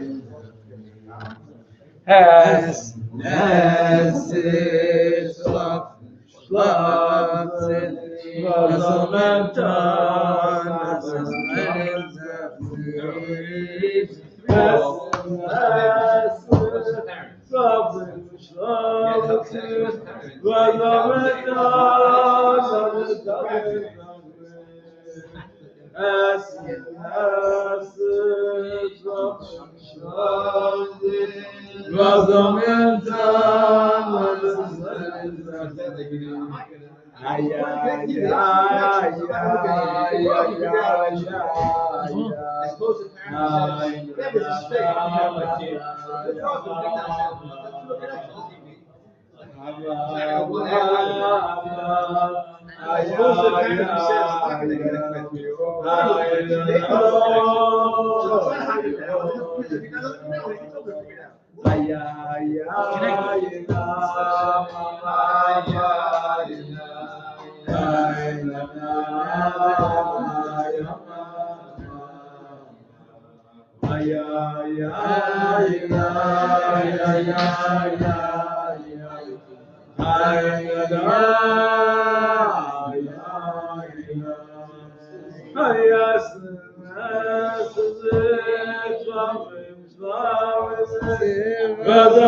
es sich trinken, trinkt sich, was soll man tun, das ist lerin sich nicht.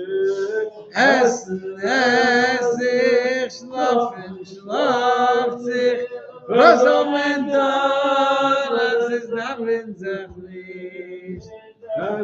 Es sich trinken, trinkt sich, was soll man tun, das ist lerin sich nicht. Ay, ay, ay, ay,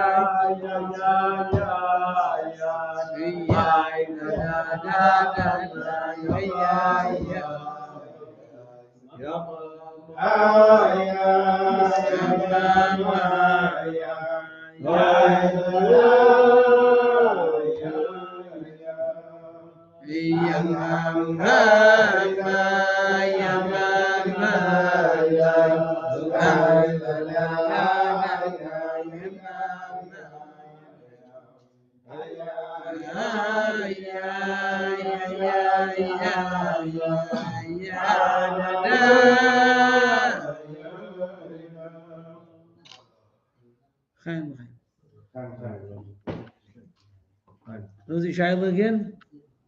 Where do you have an example that what? Not an example. No, praktisch, a praktische Sache, was man kann Eine sagen. Kudde, was ein Mensch Zu Pearl, meiste zu Pearl.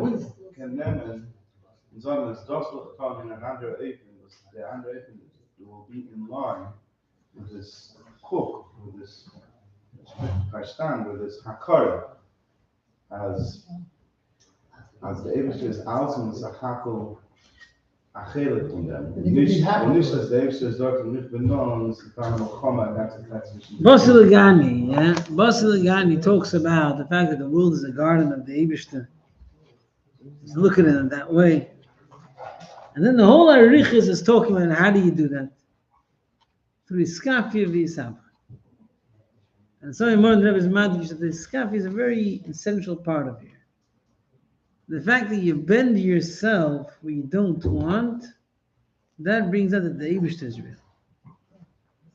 Much more than when you transform yourself and you could want it and live it. The point in life where you bend yourself, that brings the Eibishter there the way he is. So the fact that a person bends himself. When a person bends himself, just bending himself in the morning, getting up in the morning, saying Madani, but he needs to get up. Not because it needs to be by work and it needs to be in time, it needs to be a sheer Torah or the davening. He needs to be there. The point that he bends himself. The point that he bends himself, not to be in kas. He bends himself not to explore something that he shouldn't be exploring. It's usually not the most exciting part of a person in his day. The exciting part when a person kiviyachol in a kedusha tikkun is the part that he's inspired by. The part that he likes, a certain shir that he likes, a certain mitzvah that he likes, a certain farbrengen that he likes, certain parts of Judaism that are enjoyable to him. And then there's a person that has to bend himself. That's like the part that he feels low. I'm not there, I'm not real, I'm not a big chassid. I bend myself. But really where he bends himself, that's where the Eibishter enters his life. Because I didn't experience it, I wasn't inspired. But the Eibishter wants it. So I bend myself. So what's a practical example? It could be an example of a davening. That's the other issue. Yeah, ones have been from the talking and davening. It could be an example of Risa person controlling his mouth. No, Shnara. That's his point. Then a person is not. We're deciding if it's good, you're saying. These are like him. There's a point where a person doesn't feel proud. You're not going to feel proud about that. You held yourself back. It's called cooking the face of Shvu and Shul Tachtas, and he didn't do it once out of 100. Yeah. You're not gonna post it on your status. You're not gonna make a big deal out of it because once out of 100. And even if it was 100 out of 100, you're gonna post it on your status. You're not supposed to. You're not supposed to post it on your status. But you won't want to. You don't have to be told not to because it's embarrassing. You made a big pool. A lot of people came to the pool. And you made shear. You made a big dust. Now you post. But you're not posting. Why are you doing it? Because the Eibush is real in your life. So you didn't yet succeed to apply to every detail in your life. You succeeded to apply to 2 out of 100. But you're applying that the Eibush is real. So there the Eibush is alive with you. There the Eibush is alive. And if you recognize it, you acknowledge that you'll be able to do it much more times. And you'll be able to live positively in other things, and you're davening, you're learning and live with it and enjoy it because you really belong there. You'll be able to share it with others also. Because that's who you really are. Why? Because your connection to the Eibush is not based on your experience. It's based on the fact that he really is. And I can even bend myself to him. And I can be Yismach Yisrael v'Yosef. I can be happy with the fact that he's happy with my bending myself. And that's what makes me happy. So then when I do experience and I am inspired, I'm living and experiencing my connection to the Eibush. It's a real experience.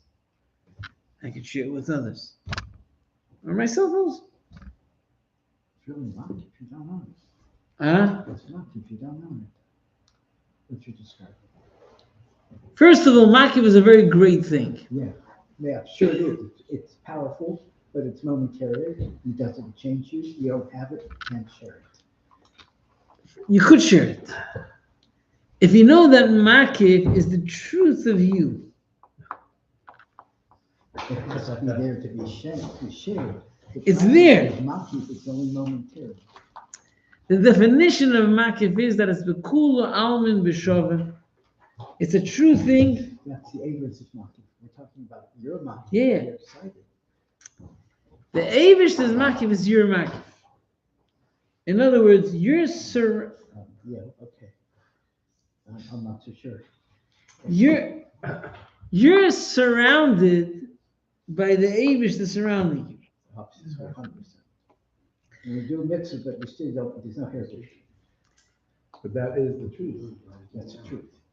Right. But the excitement from that is also Makiv. That's what I'm saying.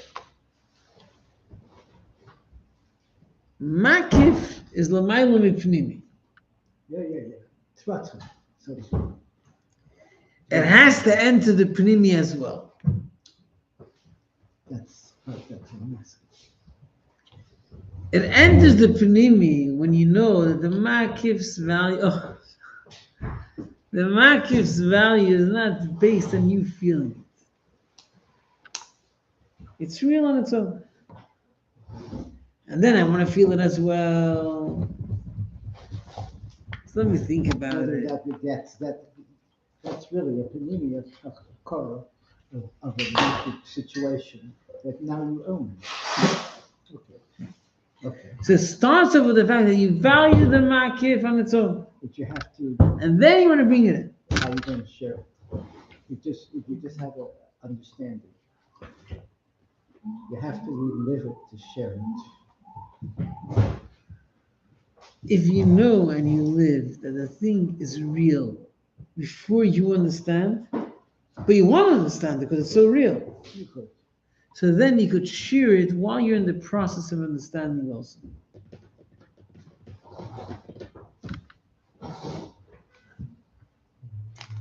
Then one Sikha says that, it says, it doesn't mean they have to be finished with correcting yourself before you talk to someone else. You have to start. So start. Because if you start, you really mean it. It's real. You're telling it to yourself as well, so you tell someone else. You didn't succeed, fine, we're both in the same boat, we're both in the same process. Huh? Yeah. If you're not trying to tell it to yourself, you can't tell it to someone else. You're not real. You're not honest. You're not taking it for real. But if you are, but you didn't succeed, fine. But you really mean it. It's a real thing for you. You're actually working on it because the thing really matters to you. You default into the difficulty what we were just talking about. If you measure, you got nothing. Yeah. Yeah. If you start measuring, you don't have it. So you don't measure. Right. So that's what it's saying. Now, if you're working on it, etc., and it has to be real to make a difference. It has to be- So it is real on its own. be yours to make a difference. Two things. It's real, and then you have to make it to your own. The main way how you know that how he makes it your own, you know that it is. That's your emes. That's what you're here for. And if you're able to take it in eventually. That's the Chad Gedor. Yeah. That's the meaning, and that gives it that body. Correct. Yeah. Correct. By the way, one of my favorite rabbis said two derachim. One is tefillah, and the other is Meir Hashem Einei. Shneim. To have that. To pull on someone else. Change yourself. So when you help someone else, because you really care about the Eibishter and the Kavanah, so someone else matters. Who cares if I'm not ready yet? I still have to work with him. But then while you work with him, you listen to what you're telling him also. Because it really matters. You're not trying to be yoitu with working on someone else. You're just not waiting. You can't wait because someone else matters also. So let me talk to him. But while I'm talking to him, I'm listening as well. And you're gaining more than you ever had. Then you'll gain more than you ever had. But if you work with him in order to be yourself, that's what I mean. From within yourself, you get more. Yeah. As soon as you open it, somebody else. Chaim.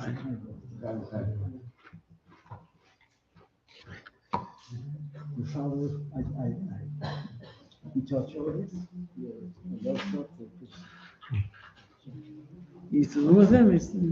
I wasn't in that group. Aryeh was. I wasn't. What the Moshe Shabbos. I was never there. So where were you? Which one? I was with the other Patil for years. Ah. That was a group I was okay. There you go.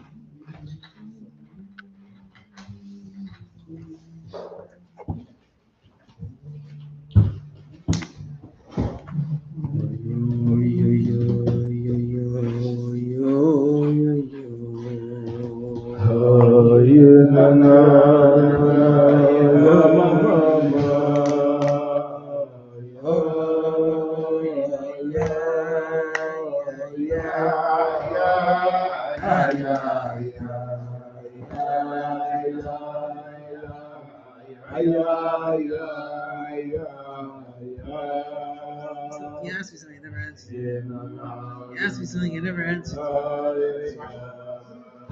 You guys have what? So get rid of it.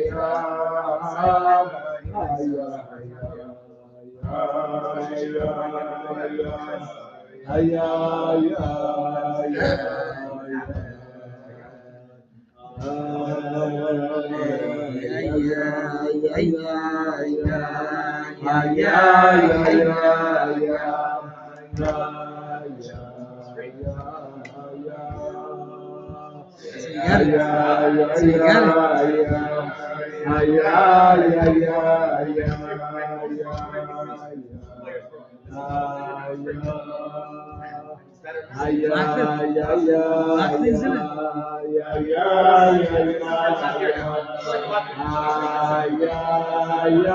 That's it doesn't work.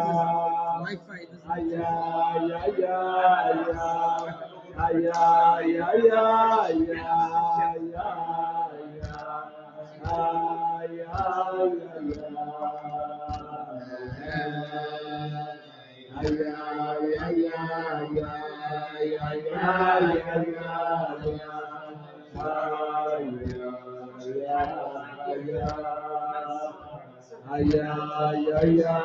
Who's availability?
Chaim, Chaim.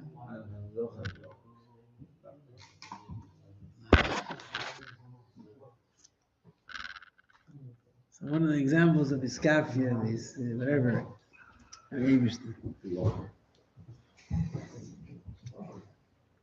Person putting away his phone for davening.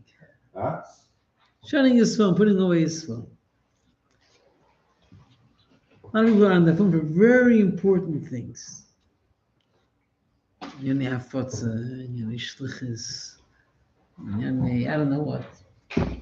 And there are things that need to be dealt with on the spot.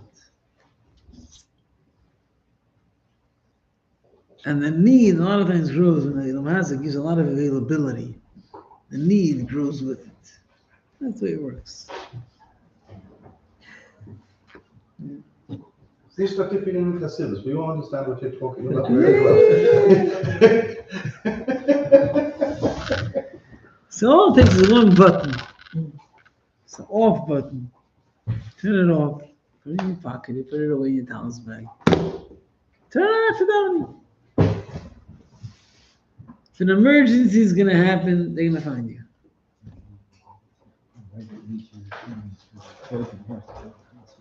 If you rest within 10 minutes. Yeah.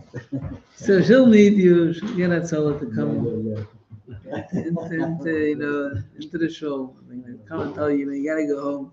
Fine. Get a beeper. Get a beeper. Have a one in the Irish that even if your phone is off, people won't die. But it doesn't start from davening. It doesn't start from the whole attitude. You put away the phone. It's Shabbos. It's Shabbos. When you learn Shabbos, you don't answer the telephone. Yeah, Teresa, when you're learning, you put away your telephone. You don't answer the telephone. It's Shabbos. Yeah. So look at the cameras on Google. All the resources for what you're learning. Now you have to wait too much to Shabbos. You're sitting there like you book.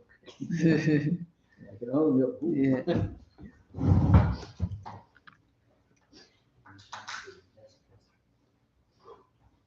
No, but it's with respect, sometimes your wife has to know what to do to children. True, 100%. It's not the right thing. Yeah. I've heard this in the mother who wrote, No one. But you have to be able to text if you have these kind of situations. If you know the situation already exists before you started to daven, Then you don't know. Then you have to be available. But if you don't know that situation before you start to daven, then it's totally responsible. Then you shut your phone. Sorry. Yeah. And if you have to save the world by a statement you're going to make on your group, I don't know what. And it The has president to needs you, he'll find you. The president needs you, he'll find you. in Egypt. Yeah. The president, I'm saying, the president needs you. Yeah, he'll find you. The wife has to go pick up the children because the school bus is broken, and you have to go home and watch the 2-year-old or the 1-year-old. And she has to get hold of you because your little child is going to be left out there standing all by herself. You have to be able to You're get my hold photo, of I specialize in this. her. Yeah. So you know it's a reality. I take all insurances. Sorry, it doesn't work that way. So,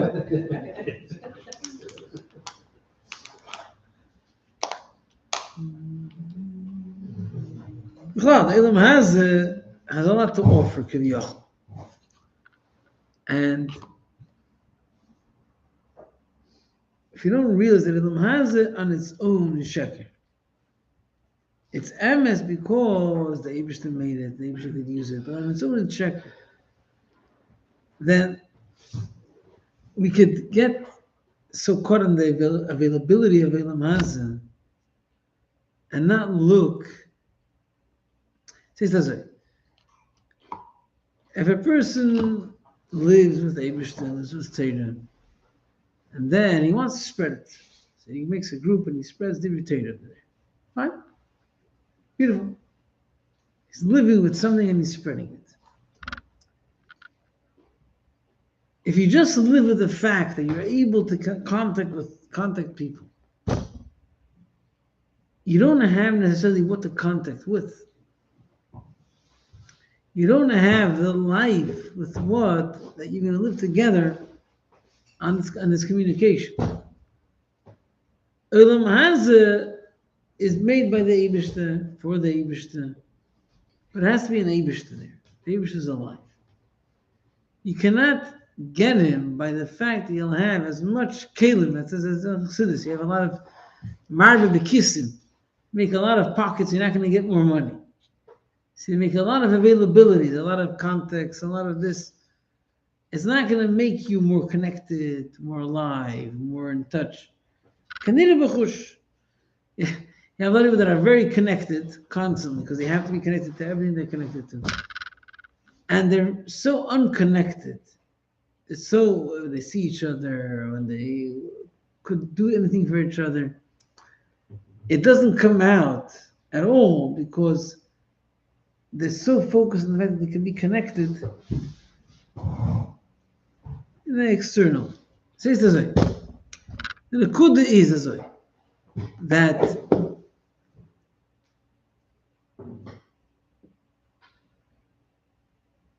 there are amazing things that you could use in Ilm Hazeh. They can only be amazing if your sudden life is the Eibishter. And you're ready to let go of anything the world has to offer. You don't need it. You need the connection to the Eibishter. Then, with that life, occasionally you need to use things in Ilm Hazeh. Then you could use it, and it could be alive, it could be real, it could be useful. Because you have a life. You have a life that's based on something alive. If your life starts with the fact that you have many pockets, it's a lot of pockets and it's heavy, it's hard to carry, hard to walk. So, a practical example is when you're ready to bend it, you're ready to shut it when you need to talk to the Eibishter, then when you'll use it, it'll be useful. You have yourself, you have your connection to the Eibishter, you have your sheer Torah where you shut it. You have other things that you shut it by. Your home, you're with your family, shut it also. When do you have it? Whatever. You're walking down the street, I don't know what. It's a few times in between that you have it available. So minimal. But then it's useful. Then you're alive, you're davening, you're learning, you're with your family, you're with your friends, you're by Farbrengen. And then you have what to share.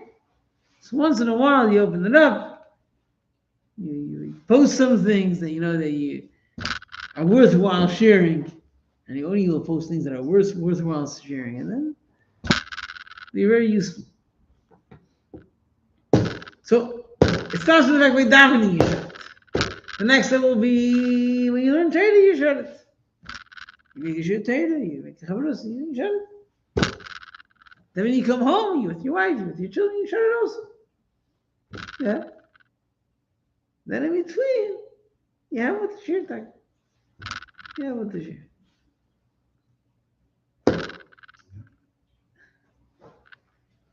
Okay. I'm not going to disagree with you. You disagree? I'm not because I do disagree with you. Okay. I think the essential thing is giving up everything. There's no such thing as giving up everything. Sometimes, on a very rare occasion, we'd like to. But I think our true capability is we want to dedicate what we have. That's our truest stuff. To have such a will at some point in time, to like things to be for the addiction, that's a tremendous achievement. We should meet up with it in a real way. Yeah. I think giving up everything they understood. Easier to say. Oh, yeah, easier to say. Thank you very much. Okay, Atzlacha. So much. I think maybe another important part about. You talking to me? No. I can't hear. The person who's in a real matzav of the Eibush is nish, he's able to tolerate people who are the Eibush nish and yeah. He's able to do it. He doesn't have to step on them. Correct. Maybe it hurts him that they're in matzav. He's not. Correct. 100%. Someone who can't stand them, it's because I have a philosophy that believes in the Eibush days. This is serving my philosophy. I can't stand them. But if the Eibush really is, yeah. And it's not my philosophy. Right. So then it pains me that people are not living it. But the Eibush there cares about them. So I want to get into them as well. There's one of my someone wants to talk to that you guys know with everyone else. Yeah. You're not based on yourself. You're based on the Eibush. You're relying on the Eibush. So there's nothing disturbs you. Another person, another style. Like, if you're all living your own life, then someone else irks you. But if you're living your reliance on the Eibush, then someone else can understand.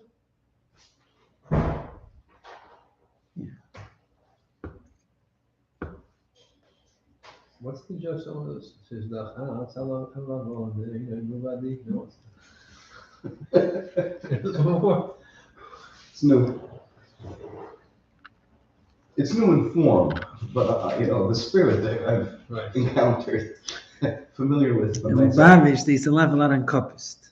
It was like a mitzvah to laugh on Kopist. It's the Schmitz thing to do. Yeah. So in Kopist, there was a minig that after davening, they wouldn't close the door. Wouldn't close the door of the shop. Leave it a bit open. That's the minig. What was the? So Babish, they would laugh. And at the Eshvis meeting, they say, Milvadi. So, what have to fear? I have nothing to worry about. I have to lock the door. The prayer was because it happened to the Eibush, so I have to lock the door now. Because whatever, it's not the Eibush stuff to do. But the Babish, they were just davening never over. What was the word? I don't know what the word was. Someone was like, yeah, I thought about the Eibush stuff. So I don't have to worry about anything now. But the Babish had to laugh in copies. They would say, they was winning the Mulvadi. So don't have to worry about it, because they don't Mulvadi. It's someone else. That's similar to what you're saying.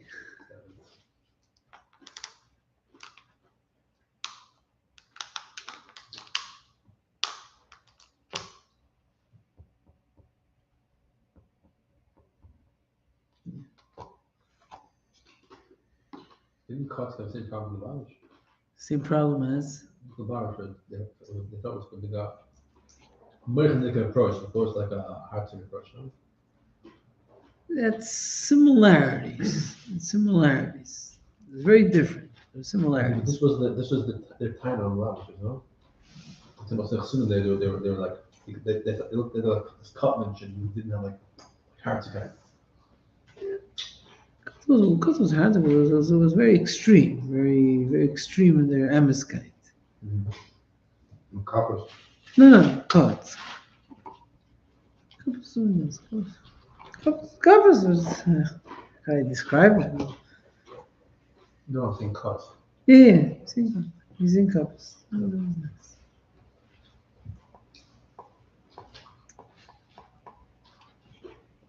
But Fidya refers to all of them as Amur, actually. Yeah. All the kids, yeah. The Rebbe made a koch out of that. Tashin Beis. The Rebbe spoke about it. I didn't know that, okay. The kid wrote on all the Nets of Tzaddik had more. And their kids also know. No, they didn't. Whoever served as Rebbe, Yeah. they wrote them more. Not only that, like it was like third of V, third Shlish, whatever. He spoke that Muri Chabad. It was like mamish.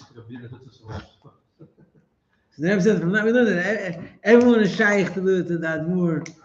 Is that Ziffer? The Shem Rabban and Beis.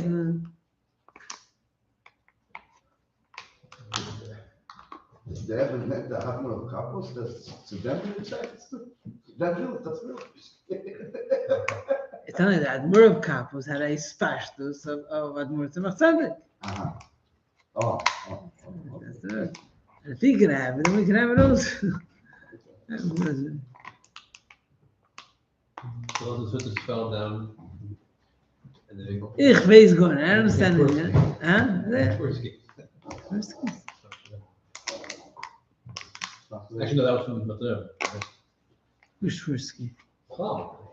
How Tversky with that? So, go from the Chernobyl. There is one Tversky family that came from the Mitzvah. Tversky Schneers.